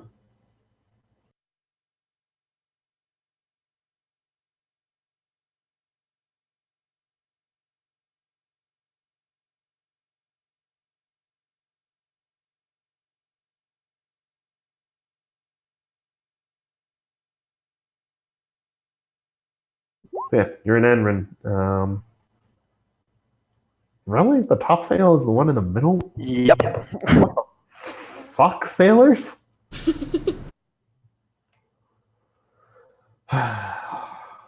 Man. That one, I'm sure, was a hazing ritual, but All right. Well, it's just not as gallant as the real topsail. yeah. Of course not. Of course not. All right, you're in Enron. What do, son? I'm assuming it's about mid-morning by the time we get there, because It slow and is awkward in the middle of the it night. is like 1 or 2 in the afternoon. Okay. You have I am real going to try and locate some of those privateers. All right. I will Um, head to the church and see what they can do. Alrighty. So the church here is like an actual proper church of the left hand. So you have the big, um, 3 red hand emblem out front. You have the priests of each god and the banners and statuary to all of them. You got priests of Ilmater, Tyr, and Torm present.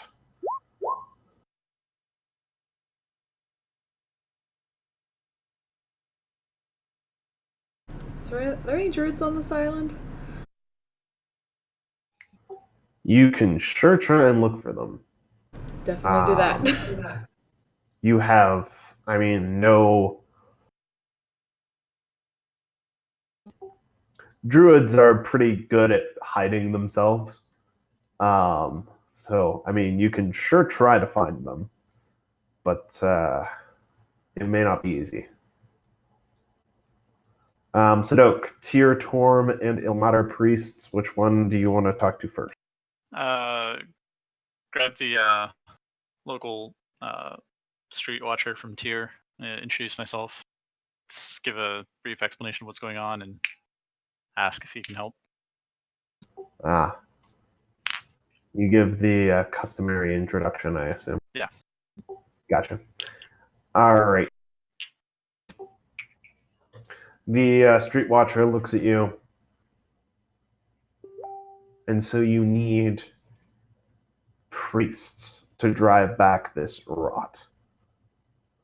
Whoever is available for a few days a week and can help. Particularly those with magical talents. Of course.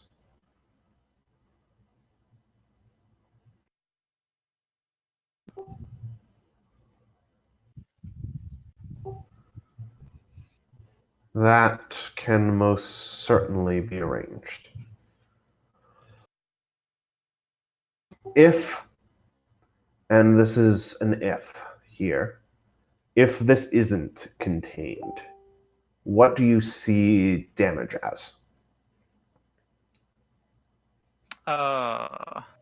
Difficult to tell at this point. Long run, significant. In the short term, it's unclear where the rot will spread from here. Good. Well, not good. All right. I will round up as many as I can, and we will we'll join in. Oh, wonderful. We should be able to find our own transportation there. Understood. Do you have coordinates for the island, or chart, or actually, 8 hours out to sea might actually be visible from Enron. It's a flat world, right? Yeah, flat world. Yeah, with a telescope, they can totally see it. Yeah. Yeah, plus I figured it's close enough that they would be, or at least people who sail in the area would be familiar with it. Right. Yeah.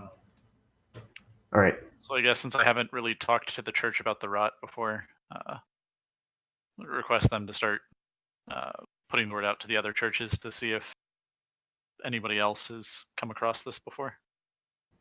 Of course. This is most concerning.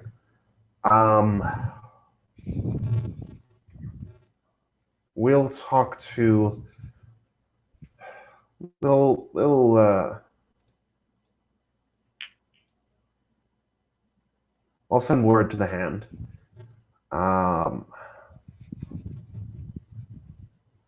We'll see if we can grant you some more resources to work with.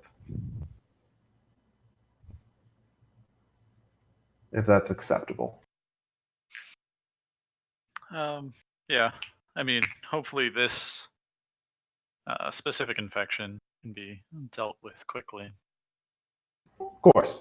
It does sound. And we'll be there. We'll come along to do our best to help you with that. But if this is, have you come across it anywhere else? Not personally, though one of my traveling companions has encountered it before. If it's widespread outside of this island, and if it can infect things like you say, it's worth putting the word out and seeing if we can't. Yes. Yeah, Sudoku at least know what Christina told the group about what she heard from the druids. Yeah, so I mean it is further spread, but it doesn't seem to have been as strong anywhere else as it has been here, right? I know there's like 4 or 5 other places where it's been seen.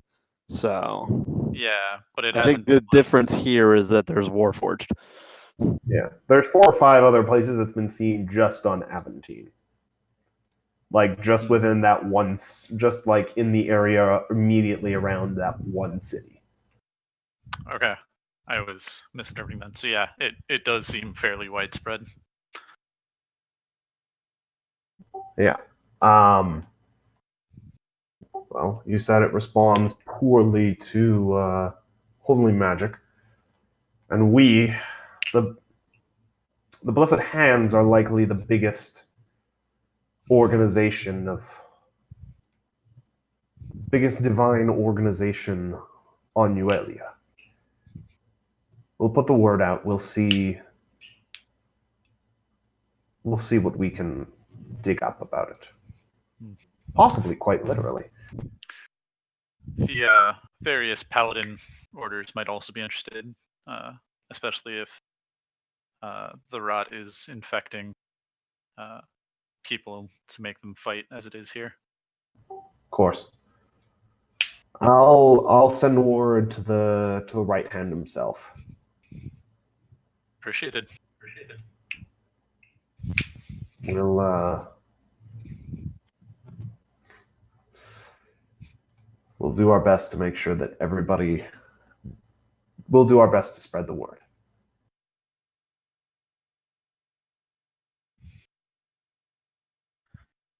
After that, I will leave to go find Digoroy and give him an update. All right.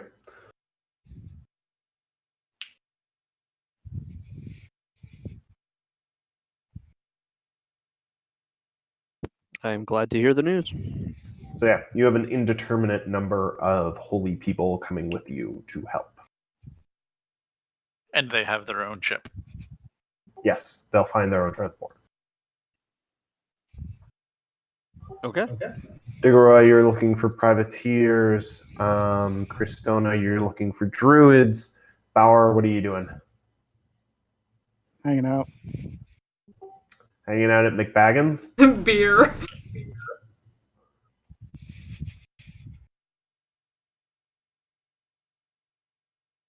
And these blueberries are great.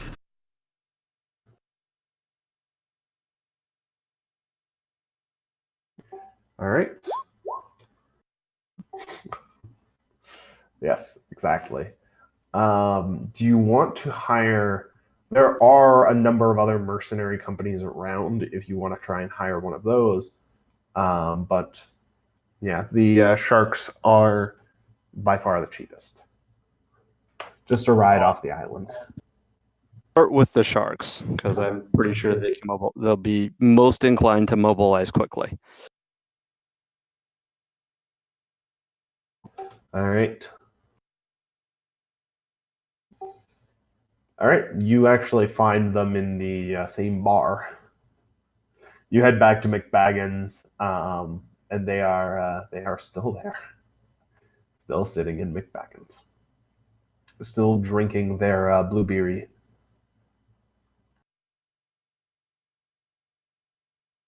I'll ask them if I was interested in hiring your crew, who would I need to talk to?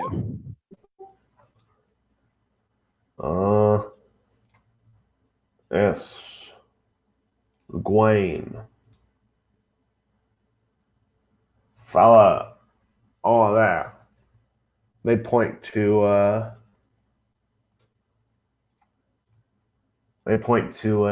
tiefling sitting drinking in the corner.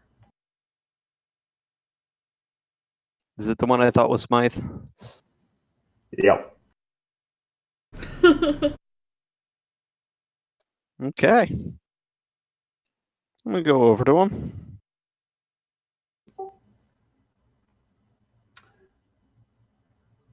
Are you going to? He looks up at you. Are you going to randomly guess my name again? I'm gonna guess Gwaine? Well, shit. You actually got it right. You're actually looking for me this time? I actually am. No shit.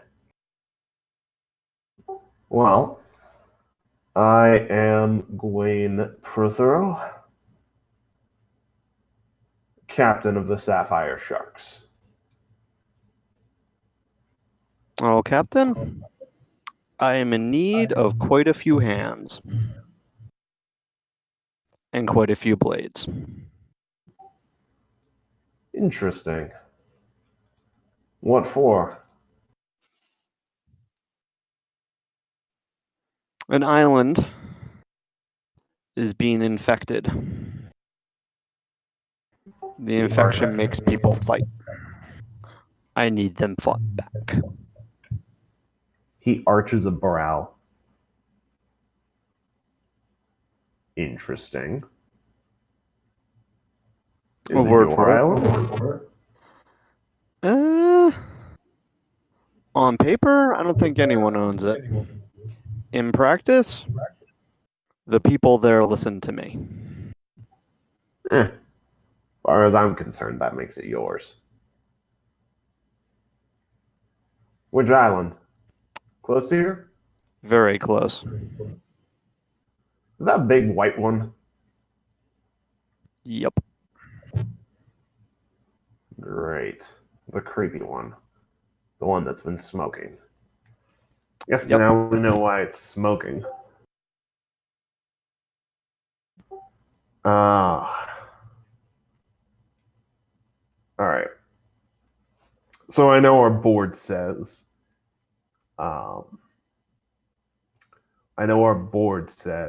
that we'll do a job just for transport off here. And there's good reason for that. And we will. But if you're interested in hiring us and you own that island, or, well, as far as I'm concerned, you own it.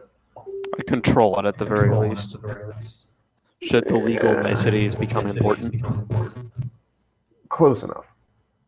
Possession is 9/10 of the law, and 10/10 if you cut off the right fingers. Like I always say.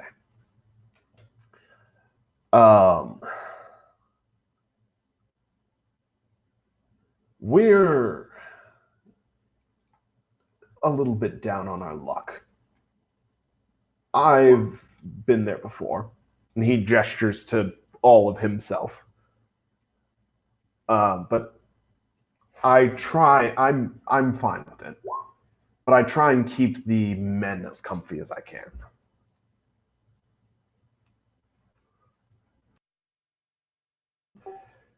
if you own that island, then I figure you might want or like, and if you own that island and you need armed people there.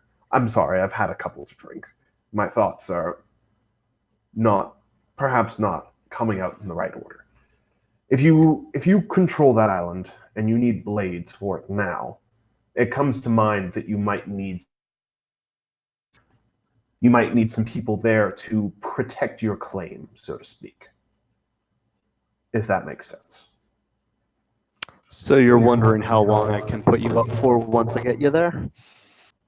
We're not asking. Basically, I'm asking you if you would be willing to bring us on a more permanent basis. We're not asking for a ton of pay or anything. All we're asking for initially is a place to live, some work to do to keep us busy, and if you're willing, a ship so we can go out and ply our trade. We are willing to work for just room and board off of this island. We lords know we need to leave. Valcour knows. But if you are willing to give us a ship, we'd be willing to give you a share of plunder from whatever we find.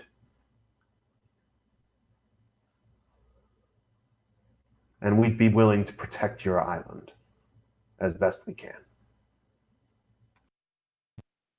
I'll look at him for a moment. What I can give you now,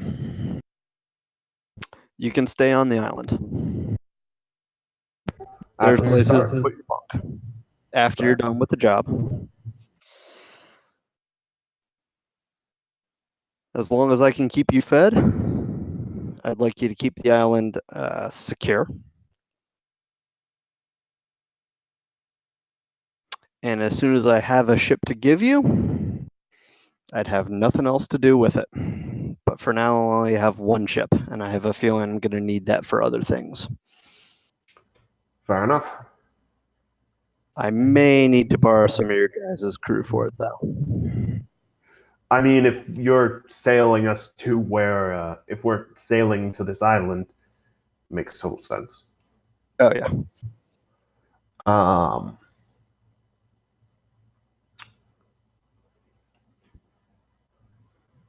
We can work with that.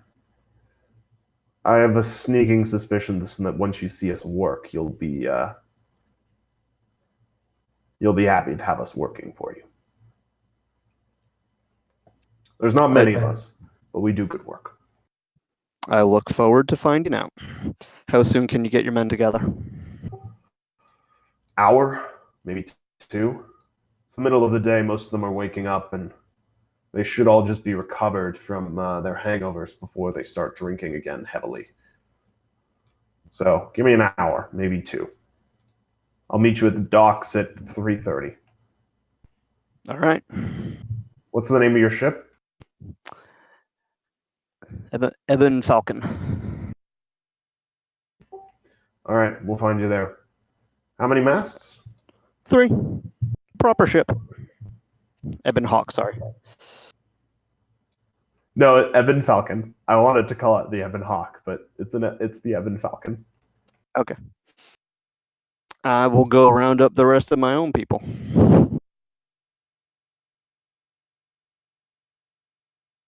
Hoping that they can be ready in an hour. Sorry? Hoping that they can be ready in an hour. Well, we'll be ready. We're ready to go whenever you are. But sooner the better. No, I mean the party members. Yeah. We'll be searching around, talking to birds and things. We're still technically privateers for Regilium. So we're not exactly welcome here. I can see why. Yeah. Meet the ship. Start getting it ready. Try and keep as many supplies. You'll be eating them for a while, possibly. Got it. I'll start rounding them up. Anyone who's not there in an hour and a half, we'll leave behind. See there.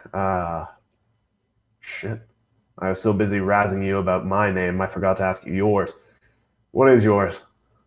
Diggeroy. Diggeroy. Well, Captain Diggeroy. He raises the beer he's holding. Here's to hopefully a long and fruitful business relationship.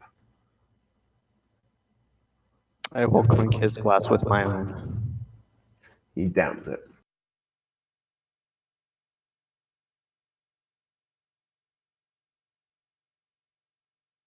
Okay.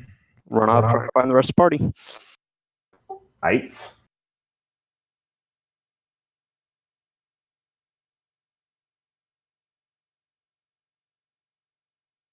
So Bauer is at McBaggins, which is where you just were, Diggeroy. Sadok, you were at church. Cristona, you're going and looking for druids. Okay. Roll me a D100 real quick.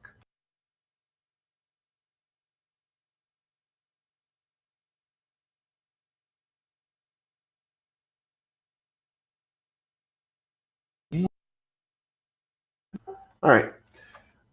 So you wander around. You try chatting to the gulls and to the birds. Potentially any rats if they're urban druids. And to the rats too. Does anyone have an urban druid circle? We're gonna say yes. Yes, they do. You find a gull that tells you that they've seen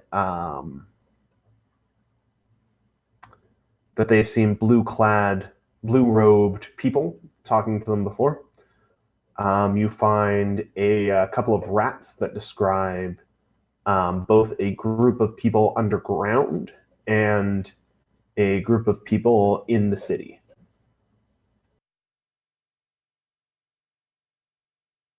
Since I can't go digging underground, we'll at least her check up on the blue-robed people, see if she can find maybe any markings in Druidic, like what the city circle did. All right. Make an investigation check.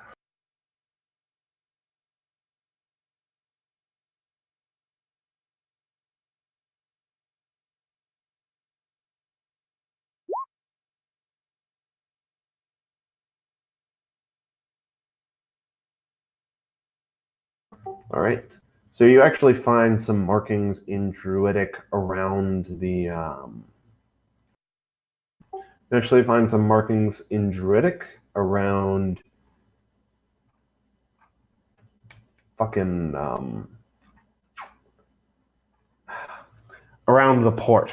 That's the word. I don't know how it just like flew out of my head. Around the port is where you find the druid or the druidic markings.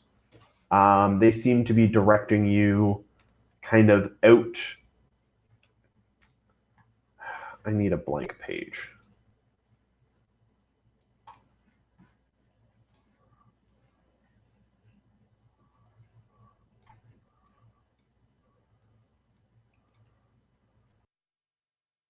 I don't know how to explain this with words, so I'm going to freehand it.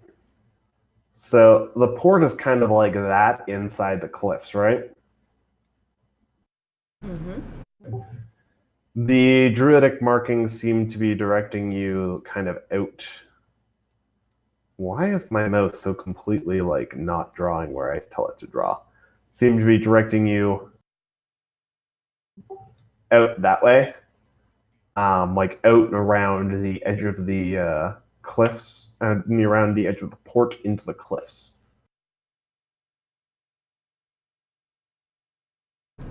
Head that way as quickly as possible.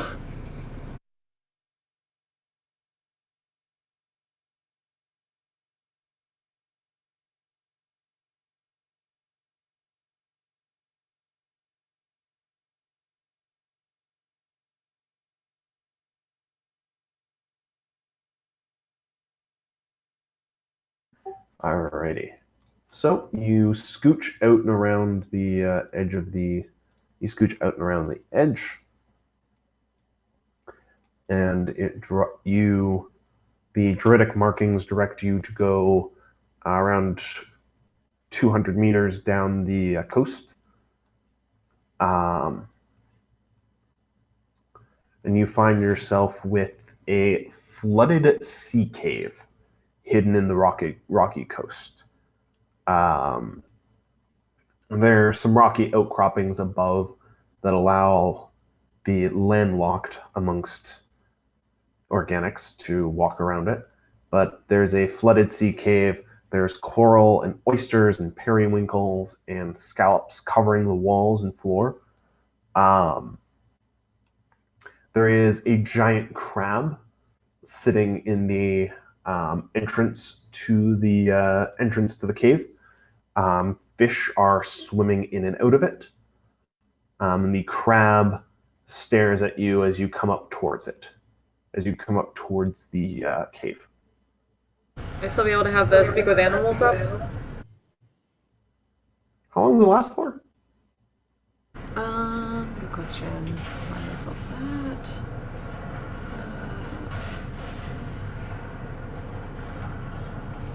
10 minutes. I'm gonna go with no. Alright.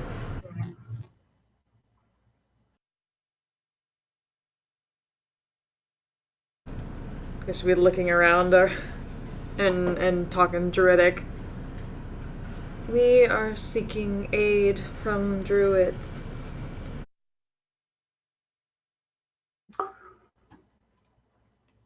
The crab, upon hearing Druidic, stops chittering at you like it was before.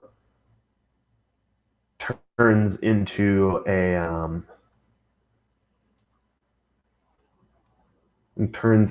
triton, actually, and peers at you.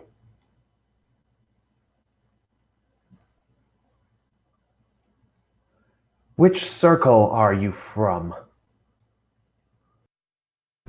We are of the Opal Enclave.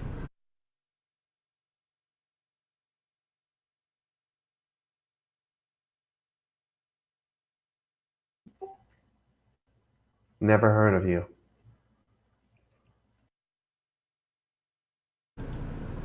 We are small.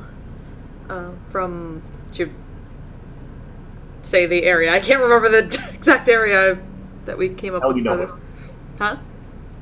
Elgidomer. Elgidomer.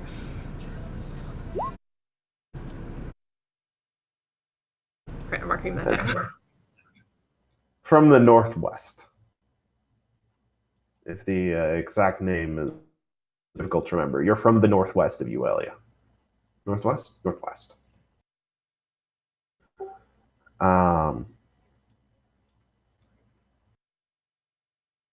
Calidomer is the major power around there. But yeah, you're from the northwest.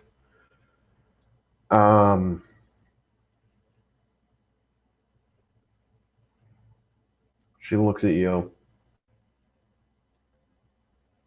Are you telling me the truth?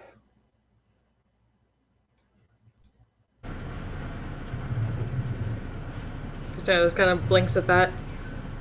We have no reason to lie. That is not an answer. Are you telling me the truth? And her glare of suspicion gets a bit more intense.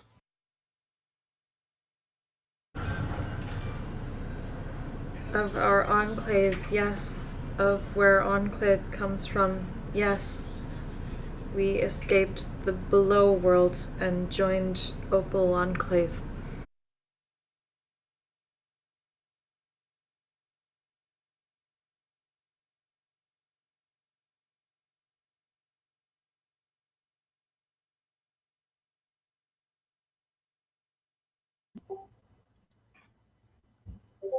She gets a little bit, she glares closely at you, gets a little bit less suspicious after a second. Well, all right then. If you're telling the truth, I guess there's no problem.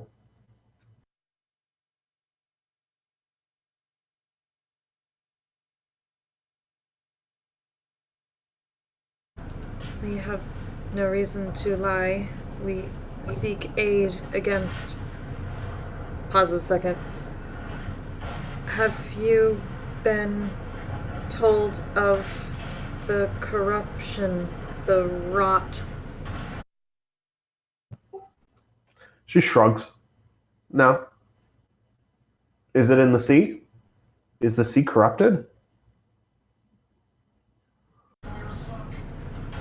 Not yet, from what we have learned, but it is springing up many places, and the sea may be next. We know not if it is holding it back somehow, or if there is other reasons why it has not been corrupted yet.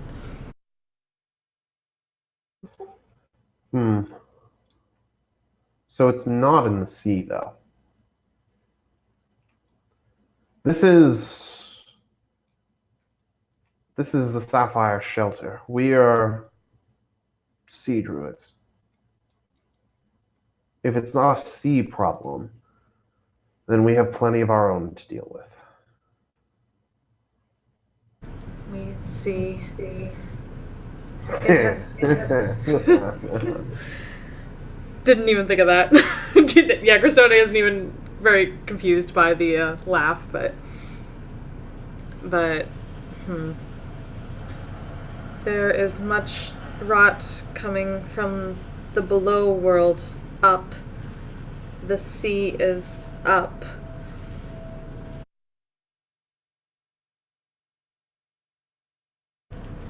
There is much on the island, pointing in the direction of Viscerad.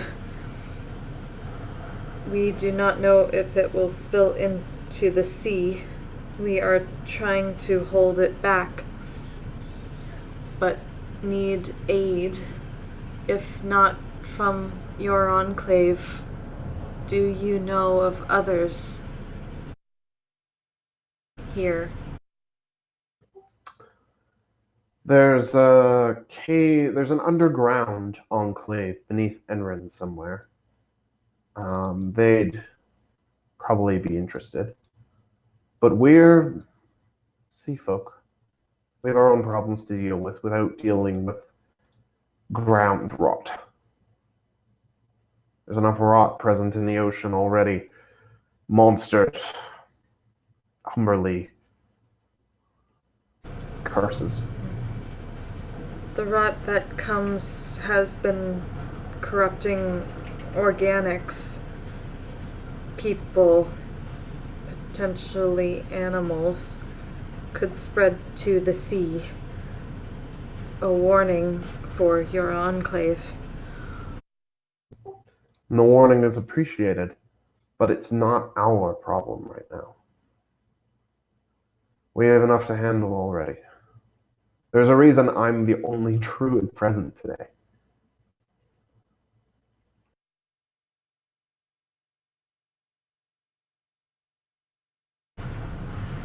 What kind of monsters and curses on the sea? We have been traveling it and will have to again. Good to know.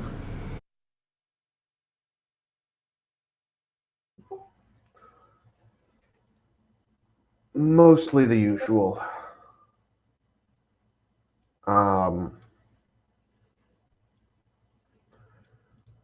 Couple more vicious. There's been a new Tongi that's come south from the fuck, what's the name of the fucking thing? There have been some monsters that came south from the Nutangi Ocean, including one of the Nutangi, which is never good. We've been focused on driving it out and making sure it doesn't destroy the bridge. What's a Nutangi? Monster. Sea monster. They're prevalent enough in the Northern Ocean that the fucking thing's named for them. Prevalent enough and deadly enough. Mm-hmm.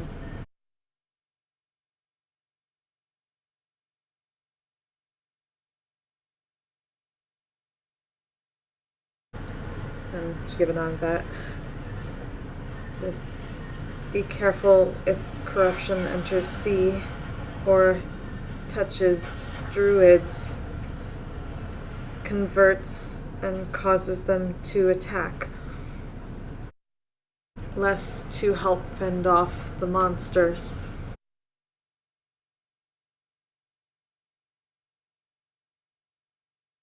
Thank you for information. We will try and find... I pause. Do you know area where entrance to underground Druid Enclave?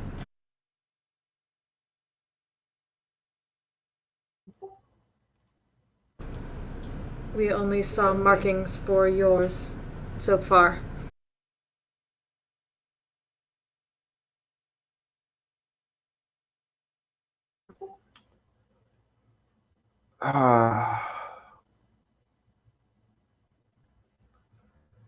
If you climb up the cliff about 100 feet or so from where we are, there's a tunnel entrance. You should be able to see druidic markings in there. Give it on. Thank you. We are Christona of the Opal Enclave. Be safe. Likewise to you. And we'll turn and start heading towards that entrance that they mentioned. Alright. So you've been gone for about an hour at this point.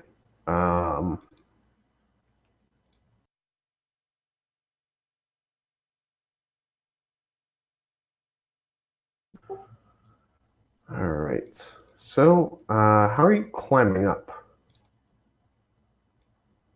If I need to, I can go wild shape into something that can climb well. If it seems like I'd need, if it seems like it's the best, fastest option. Probably.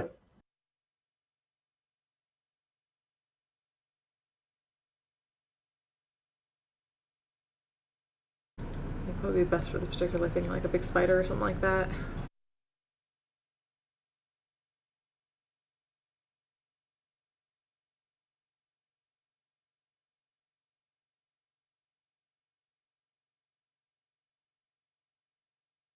Alright. You can spider climb your way up into the tunnel, follow the druidic markings along the tunnel. You eventually come out into a vast bell-shaped chamber. It has a bubbling sulfuric pool in the middle of it. And its fumes are carried throughout the space by a leaky gust of cool air. There's a carpet of fungi growing up and over the walls, all shapes and sizes. There are small lizards running through the darkness with bats hunting overhead. The pool is lit with some submerged arcane illumination, and the yellow glow washes the chamber in an alien light. Crystals and shattered geodes throw dazzling sparks, and there's an old bear dozing in the corner who fills the air with soft snoring. The only noise in this quiet place.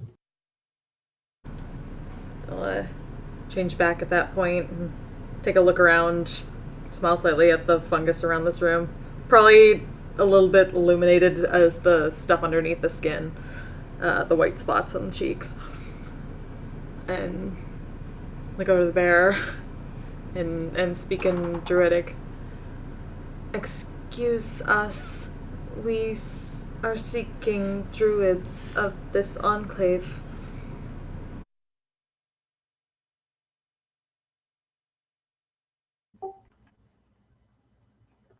The bear rolls over onto its front, turns to look at you, and replies in Druidic, "You found one." What?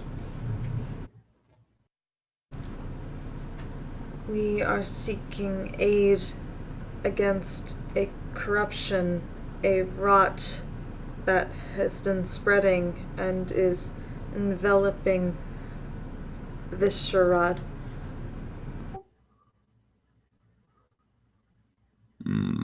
Smells terrible. Yes. Rots people. Makes them crazy. Same. Seen it already. It's everywhere. Keeps sprouting from underneath. It's terrible. A large amount has been tunneling from under Visharad. We are trying to gather many who may be able to combat it. Many creatures have been corrupted and are fighting against us. More corrupted people are bad, even if they are far away. I will speak to other druids. When are you leaving?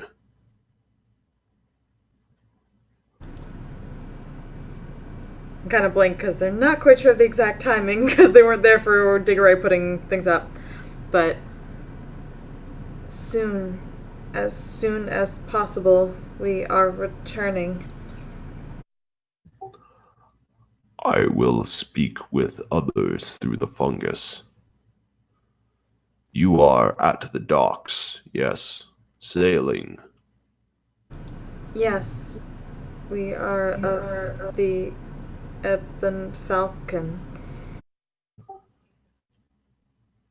We will find you there. Thank you.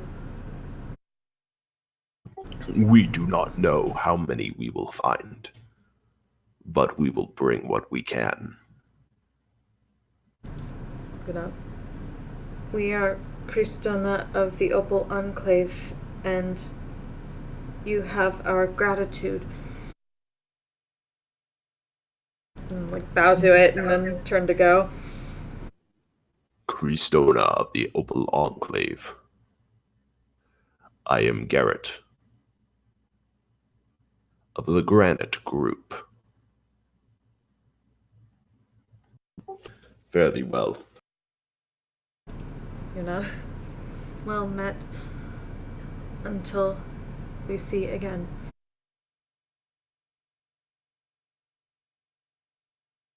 And then just quickly start heading back and running back towards the docks.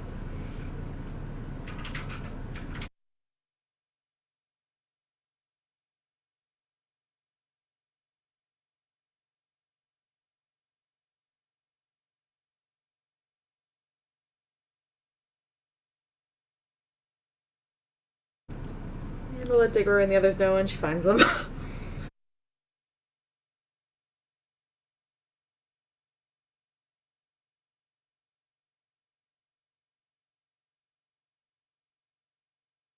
All right.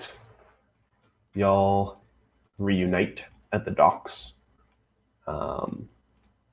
You found mercenaries, priests, and druids to help y'all. The priests, Sadok, you likely spotted them kind of making their way towards a ship on the docks.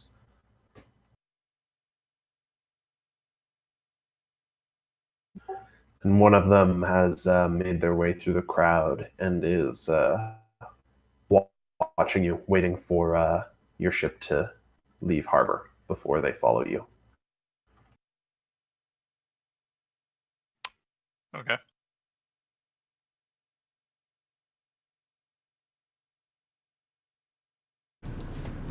All right. So the Sapphire Sharks are forming up on the Ebon Falcon. The druids eventually arrive. A mix of races, led by Garrett, still shifted as a she-bear.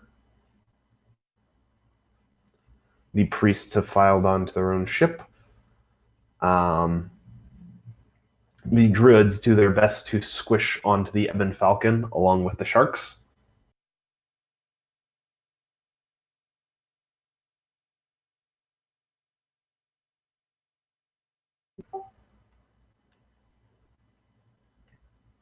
There's some grumbling, but they manage. You all are ready to set sail. Is there anything else you'd like to do in Enron? Real quick.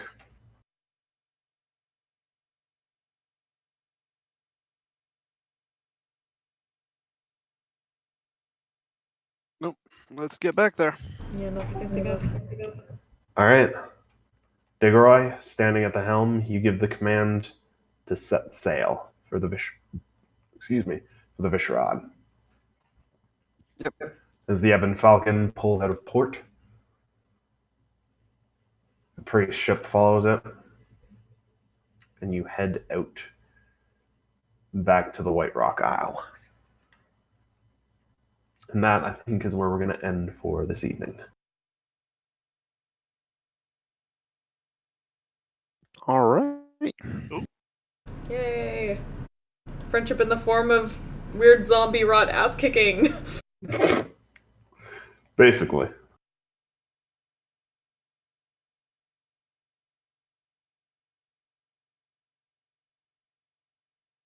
So yeah, Okay. y'all got yourselves a little bunch of sellswords, privateers, to live on your island. Y'all got a bunch of priests who are willing to come by and help you clean up the rot as best they can, and some druids.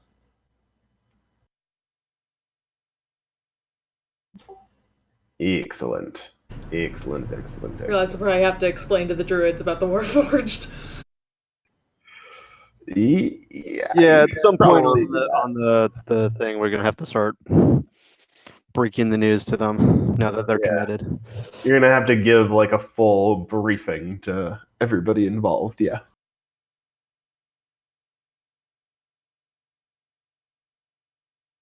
But other than that, I think we're good to go. Huzzah. All right. So yeah. I should see you guys next week then. For Okay. Thanksgiving Monday D&D. Fun. That's right. It's Canuck Thanksgiving. I forgot about that Next too. week? It is. Next weekend. This upcoming weekend. Nice. Yeah, I forgot about that and was very confused for a moment. Yeah, no, we celebrate a week earlier than y'all, or a month earlier than y'all. Yeah, it's okay. I have 2 Thanksgiving dinners, but they're on the Saturday and the Sunday. My parents are leaving the continent the next day, the Sunday. So nobody's keeping me from doing D&D stuff the Monday. I do have the day off work though, which is dope. Yeah, it's always good. Yes. All right. Alrighty. I think inspiration, and then we're good to go. Yep.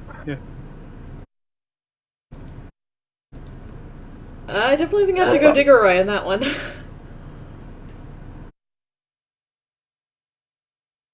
Yay! Thank you.